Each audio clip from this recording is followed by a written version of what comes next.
ಪ್ರಾತಸ್ಮರಣೀಯ ಕ್ಷೇತ್ರಾಧಿದೇವತೆ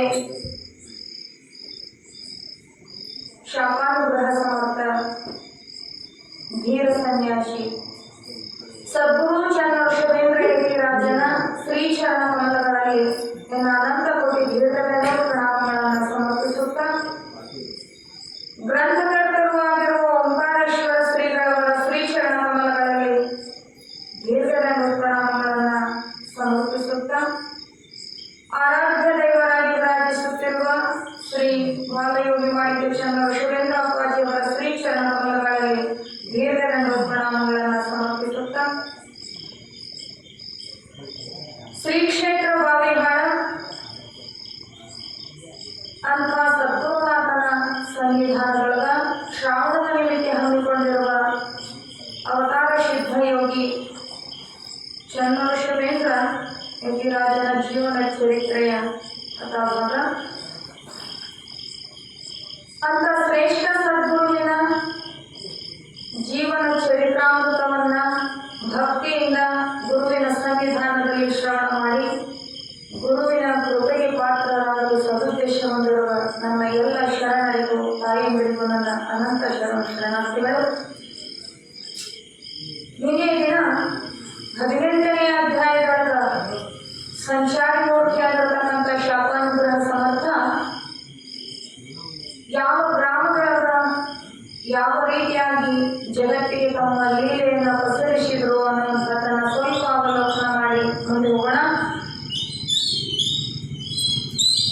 ಶಾಪಾನುಗ್ರಹ ಸಮರ್ಥ ಅನ್ನುವಂಥ ಯತಿರಾಜ ಅಂತ ಯಾವ ನೇಸರಿಗೆ ಅನ್ನುವಂಥ ಗ್ರಾಮದೊಳಗ ಅಲ್ಲಿ ಅಂಚೆ ನಾನಪ್ಪ ಅನ್ನುವಂಥ ಒಬ್ಬ ವ್ಯಕ್ತಿ ಅವನು ತನ್ನ ಸಂಪತ್ತಿನ ಐಶ್ವರ್ಯದ ಅಮಲಿನೊಳಗ ಸದ್ಗುರುನಾಥನ ಶಾಪಕ್ಕೆ ಗುರಿಯಾದ ಅನ್ನುವಂಥದ್ದು ನಿನ್ನೆ ದಿನ ನಾವು ಶ್ರವಣ ಮಾಡಿದ್ವಿ. ಮತ್ತ ಶಾಪವನ್ನ ಕೊಡುವಂತ ತಾಕತ್ತು ಗುರುನಾಥನಲ್ಲಿತ್ತು. ಪುನಃ ಅವರು ಶರಣಾಗತರಾಗಿ ಬಂದರೂ ಕೂಡ ಅದನ್ನ ವಿಮೋಚನೆ ಅಂದ್ರೆ ಅದನ್ನ ಅನುಗ್ರಹ ಮಾಡುವಂತ ಶಕ್ತಿ ಸಾಮರ್ಥ್ಯದಾಯಕನಾಗಿದ್ರೂ ಕೂಡ ಅಂಚೆ ನಾನಪ್ಪ ಭಗವಂತನಲ್ಲಿ ಕೇಳಬೇಕಾಗಿತ್ತಲ್ಲ, ಯಾವ ಸಲುವಾಗಿ ನನ್ನ ನೇಸರಿಗೆಗೆ ಕರ್ಕೊಂಡು ಬಂದು ಅಲ್ಲಿ ಅಂತ ಶ್ರೇಷ್ಠವಾಗಿರ್ತಕ್ಕಂಥ ಬಸವ ಪುರಾಣದ ಅಮಂಗಲವನ್ನ ಉಂಟು ಮಾಡಿದಿ. ಯಾಕಂದ್ರ ಒಂದು ದಿನ ಅವತ್ತು ಪುರಾಣ ಏನಾಗಿತ್ತು ಅಂತಂದ್ರ ಕತ್ತಲುಗಳ ಮಂಗಲ ಆಗಿತ್ತು. ಆ ಒಂದು ಉದ್ದೇಶದಿಂದ ಗುರುನಾಥ ಅವರಿಗೆ ಎಚ್ಚರಿಸ್ತಾ ಇದ್ದ, ಯಾರಿಗೆ? ಅಂಚೆ ನಾನಪ್ಪನಿಗೆ. ಎಲ್ಲಾ ಜವಾಬ್ದಾರಿ ಹೊತ್ತು ನಾನು ನಡೆಸ್ತೀನಿ ಅಂತ ಮಾತನ್ನು ಕೊಟ್ಟು ಬಂದು ಇಲ್ಲಿ ನಿನ್ನ ವ್ಯವಹಾರ ಸಂಬಂಧವಾಗಿ ನೀನು ಊರು ಬಿಟ್ಟು ಹೋಗಿ ಮಂಗಲದೊಳಗೆ ಕುಂತಿ. ಅವತ್ತಿನ ದಿನ ಆ ಪುರಾಣದ ಮಂಗಲ ಕತ್ತಲದೊಳಗ ನಡೆದು ಹೋಯ್ತು. ಅದು ಅಮಂಗಲ ಆಯಿತು ಅಂತ ಗುರುನಾಥ ಅವನ ತಪ್ಪನ್ನ ಅವನಿಗೆ ತಿಳಿಸಿ ಹೇಳಕ್ ಬಂದರೂ ಕೂಡ ಅಲ್ಲಿ ಒಂದೇ ಒಂದು ಮಾತು, ಯಾರು? ಅಂಚೆ ನಾನಪ್ಪ, ಭಗವಂತ ನನ್ನನ್ನು ಕ್ಷಮಾ ಮಾಡ್ರಿ, ನಾನು ಮಾಡಿದ ಅಪರಾಧ ಆಗೈತಿ ಅಂತ ಹೇಳಿ ಗುರುನಾಥನಿಗೆ ಏನಾದ್ರು ಅವ ಶರಣಾಗತ ಆಗಿದ್ದ ಅಂತಂದ್ರ ಅಂಚೆ ನಾನಪ್ಪನಿಗೆ ಅಂತ ಯಾವ ದುರ್ಮರಣ ಸಂಭವಿಸ್ತಾ ಇರಲಿಲ್ಲ. ಯಾಕೆ ಅವನಿಗೆ ಆ ಶರಣಾಗತನಾಗಬೇಕು ಅನ್ನೋಂಥ ಬುದ್ಧಿ ಯಾಕೆ ಬರಲಿಲ್ಲ ಅಂತಂದ್ರ ಈ 8 ಮದ ಅನ್ನುವಂಥವು ಏನದವಲ್ಲ, ಮನುಷ್ಯನನ್ನ ಕಾಣದ ಬೆಂಕಿಯಿಂದ ಕೊಲ್ಲತಾವ ಅಂತ ನೋಡ್ರಿ. 8 ಮನುಷ್ಯನಲ್ಲಿ ಇರ್ತಾವ. ಮತ್ತೆ 8 ಇಲ್ಲಪ್ಪ ಕೇವಲ ಒಂದಾಗಿದೆ ಅನ್ನುವಂಥ ಸಂಪತ್ತು ಅನ್ನುವಂಥ ಮದ ಹೊಂದಿದ್ದು ಅದು ಅವನನ್ನ ದುರ್ಗತಿಗೆ ಈಡು ಮಾಡುದ. ಯೌವನ ಅನ್ನುವಂಥ ಒಂದು ಮದ ಇತ್ತು, ಆದರೂ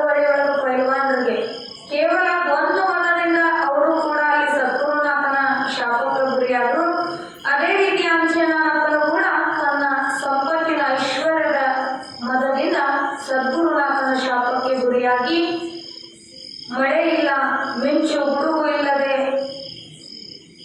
ಬಿಸಿಲಿನ ನಭದೊಳಗ ಸದ್ಗುರುನಾಥನ ವಾಕ್ಯದಂತೆ ಅವನಿಗೆ ಶಿಡಿಲು ಬಡಿದು ಆ ದುರ್ಗತಿಯನ್ನು ಹೊಂದಿದ ಅನ್ನುವಂಥ ಚರಿತ್ರೆಯನ್ನ ನಿನ್ನೆ ದಿನ ನಾವು ಶ್ರವಣ ಮಾಡಿದ್ವಿ. ಅಂತ ಯಾವ ಶಾಪಾನುಗ್ರಹ ಸಮರ್ಥ ಸಂಚಾರವನ್ನ ಮಾಡ್ತಾ ಮಾಡ್ತಾ ಇವತ್ತ ಯಾವ ಗ್ರಾಮಕ್ಕೂ ಬರ್ತಾ ಇದ್ದಾರೆ, ಯಾವ ರೀತಿಯಾಗಿ ತಮ್ಮ ಲೀಲೆಯನ್ನ ಮಾಡಿದಾರ ಅನ್ನುವಂಥದ್ದನ್ನ 19ನೇ ಅಧ್ಯಾಯದೊಳಗ ಭಕ್ತಿಯಿಂದ ಶ್ರವಣ ಮಾಡಿ ಅಂತ ಸದ್ಗುರುವಿನ ಕೃಪೆಗೆ ನಾವು ನೀವೆಲ್ಲ ಪಾತ್ರರಾಗೋಣ ಅಂತ ಹೇಳುತ್ತಾ 19ನೇ ಅಧ್ಯಾಯ ಪ್ರಾರಂಭ. ಶ್ರೀ ಗಣೇಶಾಯ ನಮಃ, ಶ್ರೀ ಶಂಭುಲಿಂಗಾಯ ನಮಃ, ಶ್ರೀ ಚಂದ್ರವೃಷಭೇಂದ್ರಾಯ ನಮಃ. ತಾಪಶೇಖರ ಚಂದ್ರವೃಷಭನೇ ತಾಪನಾಶಕ ಭಕ್ತಿ ಜನತೆಯು ಈ ಪಡೆಯವೈ ನಿನ್ನ ದರ್ಶನ ಮುಕ್ತಿ ಮಂದಿರವು. ತಪೋರೂಢರಾದ ಚಂದ್ರವೃಷಭೇಂದ್ರ ದಿವ್ಯ ಯೋಗಿಗಳು ಇವರ ನಾಮವು ಮಂತ್ರವಾಗಿಯೂ ಭವದುಃಖದ ಕಾರಕವಾಗಿಯೂ ಇರುತ್ತದೆ ಅಂತ ಹೇಳ್ತಾರೆ. ಭಗವಂತನ ನಾಮದೊಳಗ ಭವದುಃಖವನ್ನು ಹರಿಸುವಂತ ಶಕ್ತಿ ಐತೆ ಅನ್ನುವಂತಂದ್ರ ಐತಿ ಅಂತ ಹೇಳ್ತಾರೆ. ಯಾಕ ಶಾಸ್ತ್ರೋಕ್ತವಾಗಿ ಭಗವಂತನ ಸ್ಮರಣೆ ಮಾಡಿದ್ರ ಮಂತ್ರಗಳು ಹಲವಾರು, ಆದ್ರ ದೇವನೊಬ್ಬ ನಾಮ ಹಲವು ಎನ್ನುವಂತೆ ಭಗವಂತನ ಸ್ಮರಣೆ ಯಾವುದರ ಮುಖಾಂತರ ಮಾಡಿದರೂ ಕೂಡ ಅದು ಹುಟ್ಟುದು ಪರಮೇಶ್ವರನಿಗೆ, ಪರಿಪೂರ್ಣನಾಗಿರ್ತಕ್ಕಂಥ ಆ ಭಗವಂತನಿಗೆ ಮುಟ್ಟದ.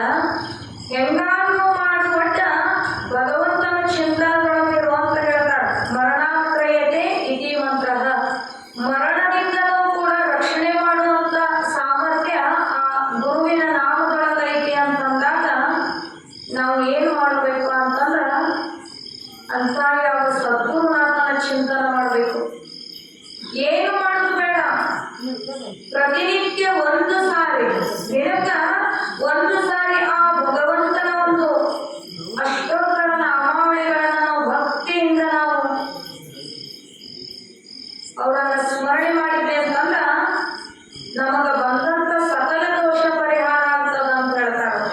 ಯಾಕಂದ್ರ ಹುಟ್ಟಿನಿಂದ ಹಿಡಿದು ಜೀವನ ತ್ಯಾಗದವರೆಗೂ ಒಂದಲ್ಲ ಎರಡಲ್ಲ ನಮ್ಮ ಶರೀರದೊಳಗ ಎಷ್ಟು ರೋಗಗಳಿದಾವಲ್ಲ ಅಷ್ಟು ಕಷ್ಟಗಳಿಂದ ಬಳಲ್ತಾ ಇದ್ದಾನೆ ಯಾರು ಜೀವ. ಎಣಿಕೆನ ಇಲ್ಲಂತ ಅವಕ್ಕ ಇಷ್ಟ ಅಂತ ಊಹೆ ಮಾಡ್ಲಿಕ್ಕೂ ಬರೋದಿಲ್ಲ. ಅಷ್ಟೊಂದು ದಿನನಿತ್ಯದ ದುಃಖದೊಳಗ ನಾವು ಬಳಲ್ತಾ ಇದ್ದಾನ ಅಂತಂದ್ರ ಅದಕ್ಕೆ ನೀವು ದೊಡ್ಡದಾದಂತ ಕಸರತ್ತೇನು ಮಾಡಬೇಡಪ್ಪ, ಕಷ್ಟವನ್ನ ಪಡಬೇಡ. ಕೇವಲ ಶ್ರೇಷ್ಠ ಸದ್ಗುರುವಿನ ನಾಮವನ್ನ ಅವರ ನಾಮಸ್ಮರಣೆಯನ್ನ ಮಾಡೋದ್ರಿಂದ ಸಕಲ ದೋಷವು ಪರಿಹಾರ ಆಗ್ತಾವು ಅಂದಾಗ ಆ ಭಗವಂತನ ಸ್ಮರಣೆಯನ್ನ ಪ್ರತಿನಿತ್ಯ ಮಾಡಬೇಕು. ಮಾಡು ಜಪವನ್ನು ಮರೆಯದೆ ನೀನು ರೂಢಿಯೊಳಗತಿ ಶ್ರೇಷ್ಠ ಶಿವಮಂತ್ರವ ಬಿಡದೆ ಅಂತ ಹೇಳ್ತಾರೆ. ಯಾಕೆ ಮನಸ್ಸಿಗೆ ಹೇಳಬೇಕು ನಾವು, ಅದು ಮನಸ್ಸು ಬಹಳ ಕೆಟ್ಟ. ಏನಾದ್ರೂ ಒಂದು ಹಾಳಾಗುವ ವಿಚಾರ ಮಾಡ್ಕೊಂತ ನೆಮ್ಮದಿಯನ್ನ ಕೆಡಿಸ್ತದ ಮನಸ್ಸು ಅನ್ನುವಂಥದ್ದು. ಆದ್ದರಿಂದ ಮನಸ್ಸಿಗೆ ಬುದ್ಧಿ ಹೇಳಬೇಕು. ಸದಾ ಕಾಲ ಆ ಭಗವಂತನ ಸ್ಮರಣೆಯನ್ನ ಮಾಡು. ಅದನ್ನ ಹೋಗುವಂತ ಮನಸ್ಸನ್ನ ಜಗ್ಗಿ ಹಿಡಿದು ಅಲ್ಲಿ ಭಗವಂತನ ನಾಮ ಸ್ಮರಣೆ ಮಾಡುವಂತದನ್ನ ಅಲ್ಲಿ ಒಳ್ಳೆಯದಕ್ಕ ಹಚ್ಚಿದೆ ಅಂತಂದ್ರ ಶಾಂತ ಇರ್ತದ ಮನಸ್ಸು. ಆದ್ದರಿಂದ ಆ ಭಗವಂತನ ನಾಮದಿಂದ ಸಕಲ ದೋಷ ಪರಿಹಾರ ಆಗ್ತವಂತ ಶಕ್ತಿ ಸಾಮರ್ಥ್ಯದಾಯಕ. ಇವರು ಮಾಡಿದ ಜಪಕೃತಿಯು ಮುಕ್ತಿದಾಯಕವಾಗಿರುತ್ತದೆ. ಆದ್ದರಿಂದ ಇವರು ಅವತಾರಿಗಳು, ಪರಮಾತ್ಮನ ಪಾರ್ವತಿಯ ಪ್ರೇಮದ ಪುತ್ಥಳಿಯು. ಇವರು ಸವದತ್ತಿ ತಾಲೂಕದ ಹೊಸೂರು ಎಂಬ ಗ್ರಾಮದೊಳಗೆ ವಾಸಿಸುವಾಗ ಹೊಪ್ಪಳೆಯ ಮಲ್ಲಪ್ಪನೆಂಬುವನಿಗೆ ಶಾಪ ನೀಡಿರುತ್ತಾರೆ. ಇವತ್ತು ಸದ್ಗುರುನಾಥ ಯಾವ ಗ್ರಾಮದೊಳಗ ಲೀಲೆಯನ್ನ ಮಾಡಿದಾರ ಅನ್ನೋದನ್ನ ಶ್ರವಣ ಮಾಡ್ತಾ ಇದ್ವಿ ಅಂದ್ರ ಸವದತ್ತಿ ತಾಲೂಕು ಹೊಸೂರು ಅನ್ನುವಂತ ಗ್ರಾಮದೊಳಗ ಅಲ್ಲಿ ಹೊಪ್ಪಳೆಯ ಮಲ್ಲಪ್ಪನೆಂಬುವಂತವನಿಗೆ ಶಾಪವನ್ನ ನೀಡ್ತಾ ಇದ್ದಾರ. ಮುಂದೆ ಅವನು ಶರಣಾಗತನಾಗಿ ಬಂದಾಗ ಅವನಿಗೆ ಅನುಗ್ರಹವನ್ನು ಮಾಡಿರುವಂತ ಇವತ್ತಿನ ಚರಿತ್ರೆ. ಇದಕ್ಕೆ ಇವರಿಗೆ ಶಾಪಾನುಗ್ರಹ ಸಮರ್ಥರೆಂದು ಬಿರುದು ಯಾಕೆ ಬಂದತಿ ಅಂತಂದ್ರ ಈ ಉದ್ದೇಶಕ್ಕಾಗಿ. ತಮ್ಮ ಮನಸ್ಸಿಗೆ ಪಾಪವನ್ನ ಪಟ್ಟ ತಕ್ಷಣ ಯಾರು ಪಾಪವನ್ನ ಪಟ್ಟಿರ್ತಾರೆ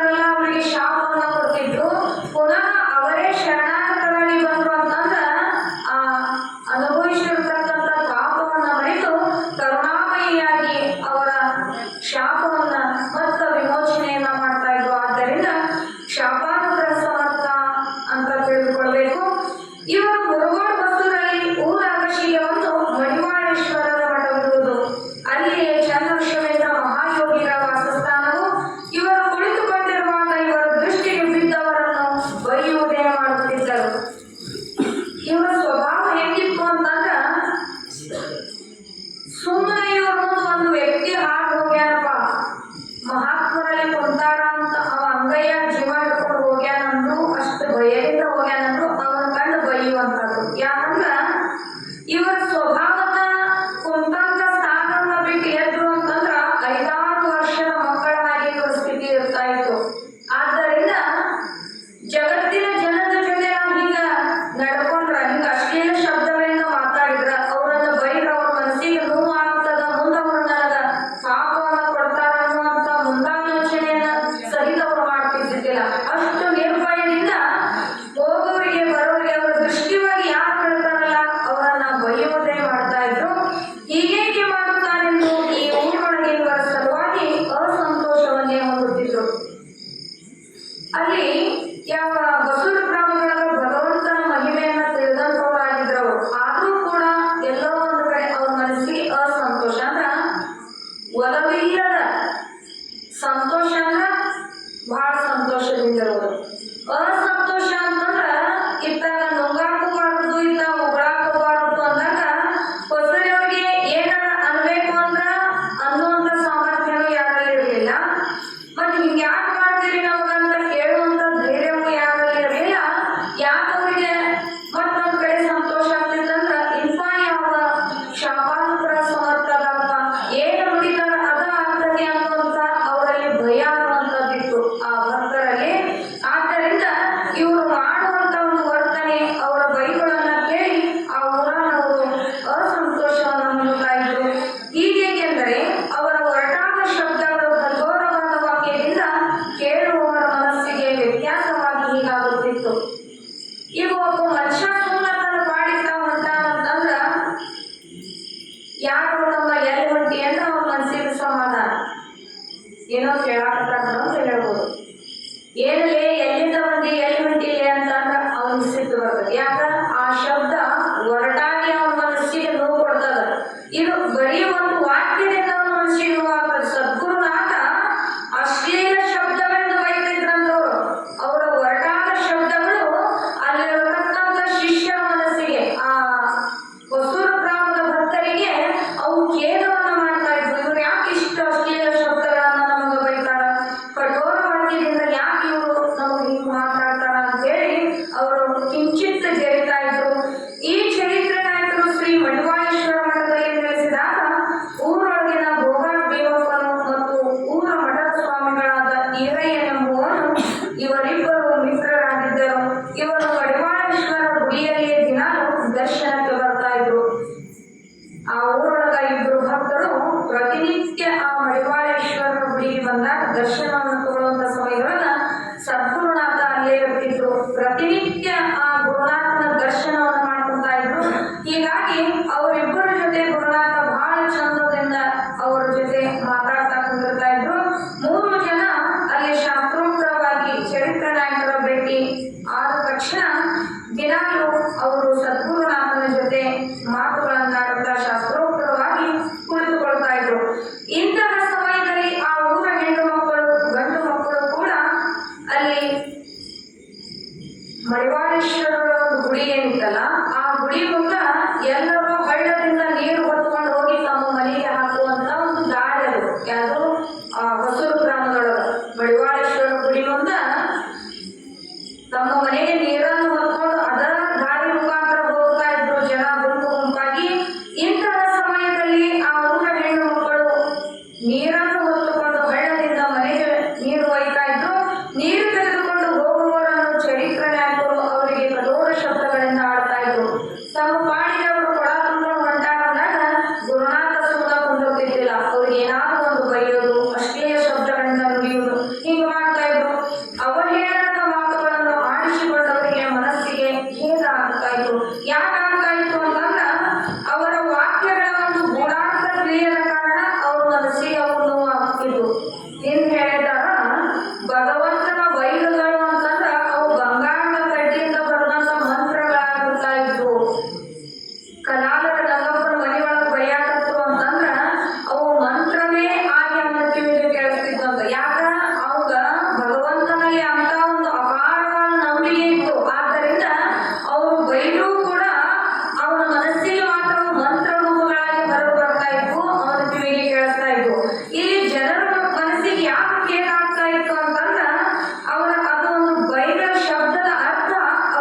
ಅಕಸ್ಮಾತ್ ಹಿಂಗ ಅಂತೀಯಲ್ಲ ನೀ ಹಂಗ ಇರ್ತೀಯೇನೋ ಅಂತಂದ್ರ ಅದನ್ನ ಬಿಡಿಸಿ ಹೇಳಿ ಅದನ್ನ ನಡೆಸಿ ತೋರಿಸುವಂತ ಶಕ್ತಿ ಸಾಮರ್ಥ್ಯ ಆ ಮಹಾತ್ಮರಲ್ಲಿ ಇರ್ತದ.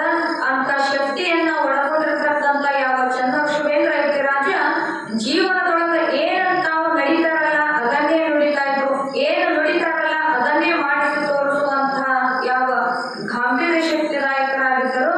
ಮತ್ತ ಅವರ ಒಂದು ನಡವಳಿಕೆಗೆ, ಮನುಷ್ಯನ ನಡವಳಿಕೆಗೆ ಅಂತಂದ್ರ ಆಕಾಶ ಭೂಮಿ ಇದ್ದಂಗ. ಬಹಳ ಹೇಳ್ತಾರ ಭಗವಂತನ ಬಗ್ಗೆ, ಶಾಸ್ತ್ರವನ್ನ ತಿಳಿದಂತವ್ರು ಇರ್ತಾರ.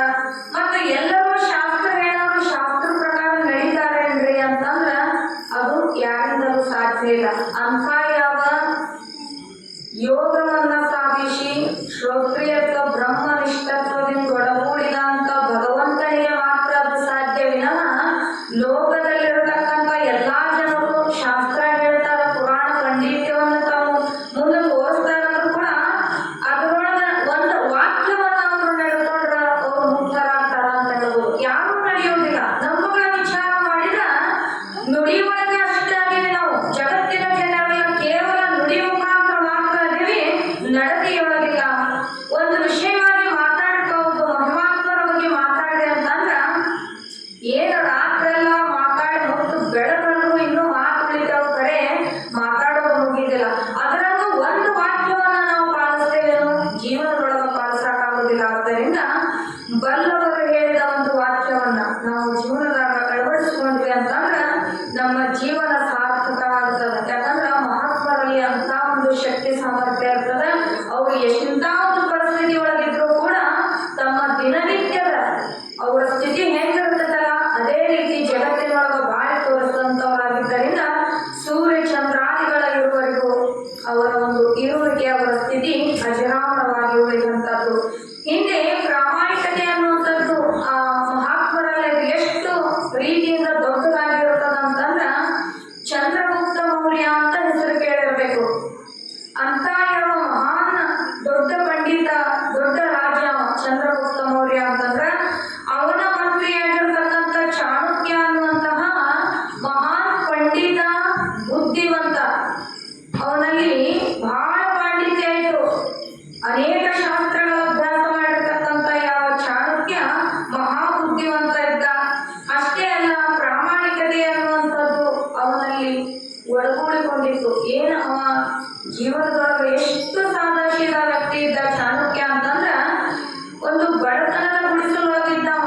ಮತ್ತೆ ನೋಡಿದ್ರ ಅಂತ ಯಾವ ದೊಡ್ಡ ಚಂದ್ರಗುಪ್ತ ಮೌರ್ಯನ ಮಂತ್ರಿ ಆದ್ರೂ ಕೂಡ ಅವನಲ್ಲಿ ಸರಳತೆ ಅನ್ನೋದು ಎಷ್ಟಿತ್ತು ಅಂತಂದ್ರ, ಪಾಂಡಿತ್ಯ ಅನ್ನೋದು ಎಷ್ಟಿತ್ತು ಅಂತಂದ್ರ ಅದು ಹಿಂಗ ಅಂತ ಹೇಳಕ್ ಆಗ್ತಿದ್ದಿಲ್ಲ. ಅಷ್ಟೊಂದು ಪಾಂಡಿತ್ಯದಿಂದ ಒಳಗೊಂಡಿರ್ತಕ್ಕಂಥ ಯಾವ ಚಾಣಕ್ಯ ಒಂದು ದಿನ ತನ್ನ ರಾಜನ ಜೊತೆ, ಚಂದ್ರಗುಪ್ತ ಮೌರ್ಯ ರಾಜನ ಜೊತೆ ರಾತ್ರಿ ಸಮಯದೊಳಗೆ ವೇಷವನ್ನ ಬದಲು ಮಾಡಿಕೊಂಡು ಗ್ರಾಮದ ಪ್ರಜೆಗಳು ಯಾವ್ಯಾವ ಕಷ್ಟದೊಳಗದಾರ ನೋಡ್ಕೊಂಡು ಬರೋಣ ಬಾ ಅಂತ ಹೇಳಿ ಯಾವ ಚಾಣಕ್ಯನನ್ನ ಕರ್ಕೊಂಡು ಚಂದ್ರಗುಪ್ತ ಮೌರ್ಯ ಹೋಗ್ತಾ ಇದ್ದ. ಸಂಚಾರವನ್ನ ಮಾಡಿದ್ರು ಅವರು ರಾತ್ರಿ ಸಮಯದೊಳಗ. ಯಾರ್ಯಾರು ಯಾವ ಕಷ್ಟದೊಳಗದಾರ, ಅವರಿಗೆ ಯಾವ ರೀತಿಯಾಗಿ ನಾವು ರಾಜನಾಗಿ ಸಹಾಯ ಮಾಡ್ಬೋದು ನೋಡ್ಕೊಂಡು ಬರೋಣ ಬಾ ಒಂದು ಸತಿ ಅಂತ ಹೇಳಿ ಚಾಣಕ್ಯನನ್ನ ಕರ್ಕೊಂಡು ಹೋಗ್ತಾ. ರಾತ್ರಿ ಸಮಯದೊಳಗ ಪ್ರಜೆಗಳ ಒಂದು ಯೋಗಕ್ಷೇಮ ನೋಡಕ್ಕೆ ಹೋದಾಗ ಅಲ್ಲಿ ಎಲ್ಲಾ ಬಡ ಗುಡಿಸಲುಗಳಿದ್ವು, ಬಡತನದಿಂದ ಬಳಲ್ತಾ ಇದ್ರು. ಎಷ್ಟೋ ಜನಕ್ಕ ಬರಲಿಕ್ಕೆ ಒಂದು ಕಂಬಳಿ ಕೂಡ ಇದ್ದಿದ್ದಿಲ್ಲ. ಥಂಡಿ ಒಳಗ ಹಂಗ ಮುದುರ್ಕೊಂಡು ಮಕ್ಕಳು ಕರ್ಕೊಂಡು ಮಕ್ಕೊಂಡಿದ್ರು. ಇದನ್ನೆಲ್ಲ ಕಣ್ಣಾರೆ ಕಂಡಂತ ಯಾವ ಚಂದ್ರಗುಪ್ತ ವಿಚಾರ ಮಾಡ್ತಾನೆ, ನಾಳೆ ದಿನಾನ ಎಲ್ಲಾ ಪ್ರಜೆಗಳಿಗೂ ಯಾರಿಗೆ ಬರಾಕ ಇಲ್ಲೋ, ಯಾರಿಗೆ ಹಾಸಾಕಿಲ್ಲೋ ಅವರಿಗೆಲ್ಲ ಕಂಬಳಿಗಳ ವ್ಯವಸ್ಥೆಯನ್ನ ಮಾಡಬೇಕು ಅಂತ ಹೇಳಿ ಪ್ರಾಮಾಣಿಕತೆಯಿಂದ ಇರತಕ್ಕಂಥ ಯಾವ ಚಾಣಕ್ಯನಿಗೆ ಹೇಳ್ತಾನೆ. ಒಂದು 50-60 ಕಂಬಳಿಗಳನ್ನ ತಂದು ಚಾಣಕ್ಯಗೆ ಒಪ್ಪಿಸ್ತಾನೆ. ತಗೋರಪ್ಪ, ಯಾರ್ಯಾರಿಗೆ ಬರಾಕಿಲ್ಲಲ್ಲ ಅವ್ರಿಗೆ ಪ್ರತಿಯೊಬ್ಬರಿಗೂ, ಬಡವರಿಗೂ, ಪ್ರಜೆಗಳಿಗೆ ಈ ಒಂದೊಂದು ಕಂಬಳಿಯನ್ನು ಕೊಡು ಅಂತ ಹೇಳಿ ಚಂದ್ರಗುಪ್ತ ಮೌರ್ಯ ಹೇಳ್ದ. ಅವುಗಳೆಲ್ಲವನ್ನ ತಂದು ತನ್ನ ಗುಡಿಸಲೊಳಗ ಒಂದೆಡೆ ನಿಟ್ಟು ಹಚ್ಚಿ ಇಟ್ಟ ಯಾರು ಚಾಣಕ್ಯ. ಇನ್ನು ನಾಳೆ ಬೆಳಗ್ಗೆ ಕೊಡ್ಬೇಕಾತು ಅಂತ ಹೇಳಿ ಅವನ್ನೆಲ್ಲಾ ಕಂಬಳಿಗಳ ನಿಟ್ಟನ್ನ ಒಂದು ಕಡೆ ಅಲ್ಲೇ ಗುಡಿಸಲುಗಳ ಒಟ್ಟಿ ಒಂದು ಕಡೆ ಮಾತ್ರ ಸ್ವಲ್ಪ ಜಾಗ ಉಳಿದಿತ್ತು. ಅಲ್ಲಿ ತನ್ನ ವೃದ್ಧ ವಯಸ್ಸಿನಲ್ಲಿರ್ತಕ್ಕಂಥ ತನ್ನ ತಾಯಿಯನ್ನ ಕರ್ಕೊಂಡು ಚಾಣಕ್ಯ ಮಲ್ಕೊಂಡಿದ್ದ. ಹೆಂಗ್ ಮಲ್ಕೊಂಡಿದ್ದ ಅಂತಂದ್ರ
ಒಂದು ವರ್ಷ ನಾನು ಆರಾಮ್ ಕುಂತ್ಕೊಳ್ಬಹುದು ಅಂತ ಹೇಳಿ ಕಳ್ಳ ವಿಚಾರ ಮಾಡ್ತಾನ.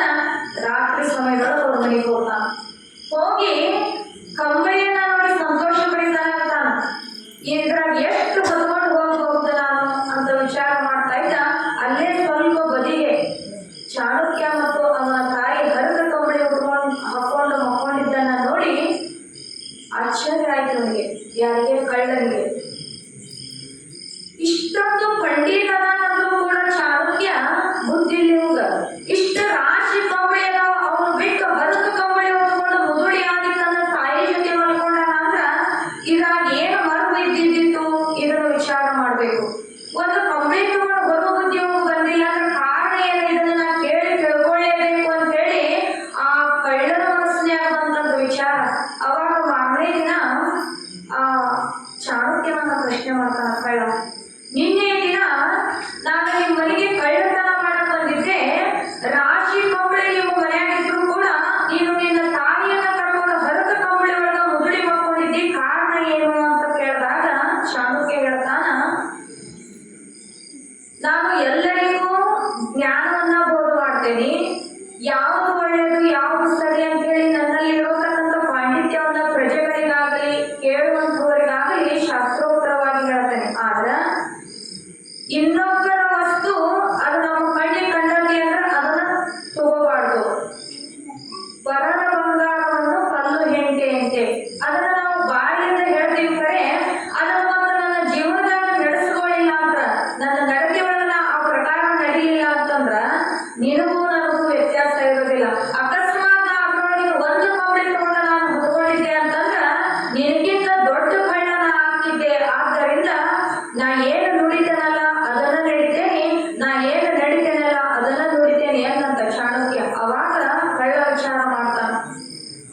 ಇನ್ನೊಬ್ಬರ ವಸ್ತು ಬಲವಂತವಾಗಿ ನಾನು ಕದ್ದು ಅವ್ರ ಮನಸ್ಸಿಗೆ ದುಃಖವನ್ನ ಕೊಟ್ಟು ಇಂಥ ಒಂದು ಕೆಟ್ಟ ಕೆಲಸವನ್ನ ನಾನು ಮಾಡ್ತಾ ಇದ್ದೆ. ಇವತ್ತ ಈ ನೀನ ನನ್ನ ಪಾಲಿಗೆ ಗುರು ಅಂತ ಹೇಳಿ ಅವನಿಗೆ ದೀರ್ಘದಂಡವನ್ನ ಹಾಕಿ ಇನ್ನು ಮುಂದೆ ನಾ ಯಾವತ್ತೂ ಕಳ್ಳತನ ಮಾಡೋದಿಲ್ಲ ಅನ್ನಂತ. ಯಾಕಂತಂದ್ರ ಮಹಾತ್ಮರ ಇರುವಿಕೆ ಹೆಂಗಿರ್ತೈತಿ ಅಂತಂದ್ರ ನಿನ್ನಂಗ ನಾ ಕಳ್ಳ ಹಾಕಿದ್ದೆ ಅಂದ್ರ ನಾವು ಸಿಟ್ಟು ಬರ್ಬೇಕಾಗಿತ್ತು. ಅವನಿಗೆ ಸಿಟ್ಟು ಬರ್ಲಿಲ್ಲ. ಯಾಕ? ಅವ ವಿಚಾರ ಮಾಡ್ತಾ ಇದ್ದ. ಯಾಕ ಅನ್ನುವಂಥದ್ದು ಆಶ್ಚರ್ಯಚಕಿತನಾಗಿ ಅದನ್ನ ಅಷ್ಟೊಂದು ಆಳವಾಗಿ ವಿಚಾರ ಮಾಡಿದ್ದ. ಆದ್ದರಿಂದ ಅವ ನುಡಿದಂತ ವಾಕ್ಯ ಅವನ ಮನಸ್ಸಿಗೆ ನೋವಾಗಲಿಲ್ಲ. ಅವತ್ತಿನಿಂದ ಅವನ ಜೀವನದ ದಿಕ್ಕೇ ಬದಲಾತು. ಅವೊಬ್ಬ ದೊಡ್ಡ ಭಕ್ತ ಆದ ಅಂತ ಇಲ್ಲಿ ದೃಷ್ಟಾಂತ ಬರ್ತದೆ. ಹೇಳುವಂತ ಕಾರಣ ಏನು ಅಂದ್ರ ಮಹಾತ್ಮರು ನಮಗೆ ಅನೇಕ ರೀತಿಯ ಸರಳ ಮಾರ್ಗಗಳನ್ನ ತೋರಿಸ್ತಾರೆ. ಬಹಳ ಸರಳ ಮಾರ್ಗಗಳನ್ನ ತೋರಿಸಿದ್ರು ಕೂಡ ಅದ್ರೊಳಗೆ ನಡೀಲಿಕ್ಕೆ ನಮಗೆ ಬಹಳ ದುಸ್ತಾರ ಆಗ್ತದೆ. ಮತ್ತ ಸುಖಾನ ಬಯಸ್ತೀವಿ, ಸರಳ ಮಾರ್ಗದೊಳಗೆ ನಡೀಲಿಕ್ಕೆ ಒಲ್ಲೆ ಅಂತೀವಿ. ಅವರು ಯಾವ ರೀತಿಯಾಗಿ ನಮಗೆ ಹೇಳ್ತಾ ಇದ್ದಾರಂತಂದ್ರೆ ಅವು ನಮ್ಮ ಮನಸ್ಸಿಗೆ ಬೈಗಳಾಗಿ ಅಶ್ಲೀಲ ಶಬ್ದಗಳಾಗಿ ಕೇಳಿ ಬರ್ತಾವ. ಯಾಕ ಅನ್ನುವಂಥದ್ದನ್ನ ಸ್ವಲ್ಪ ಆ ಕಳ್ಳನ ರೀತಿ ಸ್ವಲ್ಪ ಆಳವಾಗಿ ನಾವು ವಿಚಾರ ಮಾಡಿದ್ವಿ ಅಂತಂದ್ರ ಅವರು ಯಾಕಕ್ಕಾಗಿ ಬೈತಾ ಇದ್ದಾರ. ಜ್ವಾಳದಾಗಿನ ನುಷಿ ನೀವು ಅಂತ ಅಂತಿದ್ರಂತ ಅಪ್ಪವರು ನುಡಿಗೆ ನೋಡ್ಸದೆ.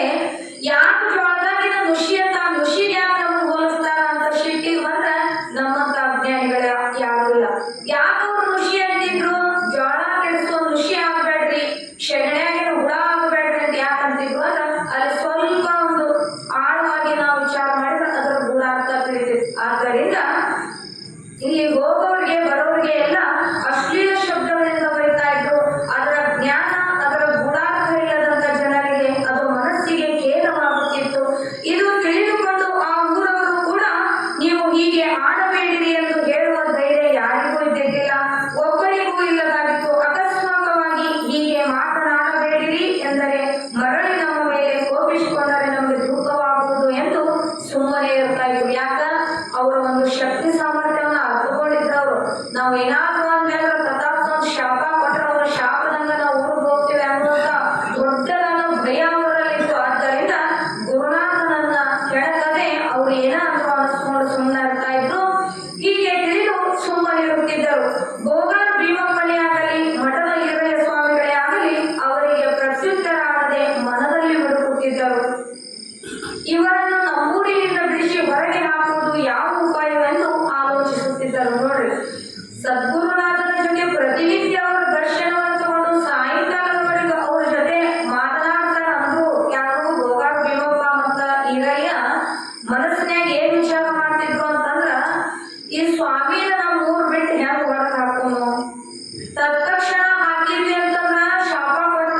ದವಸದಾನಿ ಅನ್ನೋಂಗ ಗುರುನಾಥನ ಜೊತೆ ವರ್ತನ ಮಾಡಿದ್ರು ಕೂಡ ಹೊಟ್ಟಿ ಒಳಗ ಹೃದಯದೊಳಗ ಮನಸ್ಸಿನೊಳಗ ಮಾತ್ರ ಎಂತ ಹೊರ ಹೋಗ್ಯಾನೋ, ಎಂತ ನಮ್ಮ ಊರು ಬಿಟ್ಟು ಹೋಗ್ಯಾನೋ, ಇವ ಯಾವ ಉಪಾಯ ಮಾಡಿದ್ರೆ ಹೊರ ಹೋಗ್ತಾನ ಅನ್ನುವಂತ ಕೆಟ್ಟ ಭಾವನ ಅವರಲ್ಲಿತ್ತು.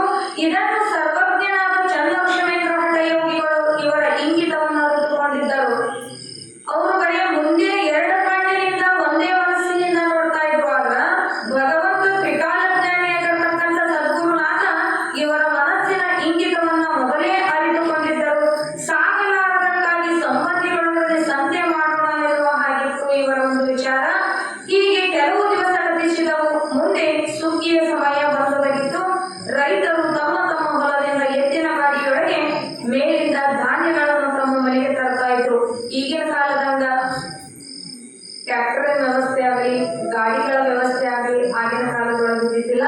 ಎಷ್ಟೇ ದೂರ ತಮ್ಮ ಭೂಮಿ ಇದ್ರೂ ಕೂಡ ಆ ಭೂಮಿಯೊಳಗ ಕಣದೊಳಗಿರತಕ್ಕಂಥ ದವಸ ಧಾನ್ಯಗಳನ್ನ ಆ ಚಕ್ಕಡಿ ಒಳಗ, ಕಟ್ಟಿಗೆಯ ಬಂಡಿ ಚಕ್ಕಡಿ ಒಳಗ ಆ ಎತ್ತುಗಳ ಮುಖಾಂತರ ಅವನ್ನ ಜಗ್ಗಿಸಿಕೊಂಡು ಬಂದು ತಮ್ಮ ಮನೆಯೊಳಗ ಇಡುವಂತ ಪದ್ಧತಿಯಾಗಿತ್ತು.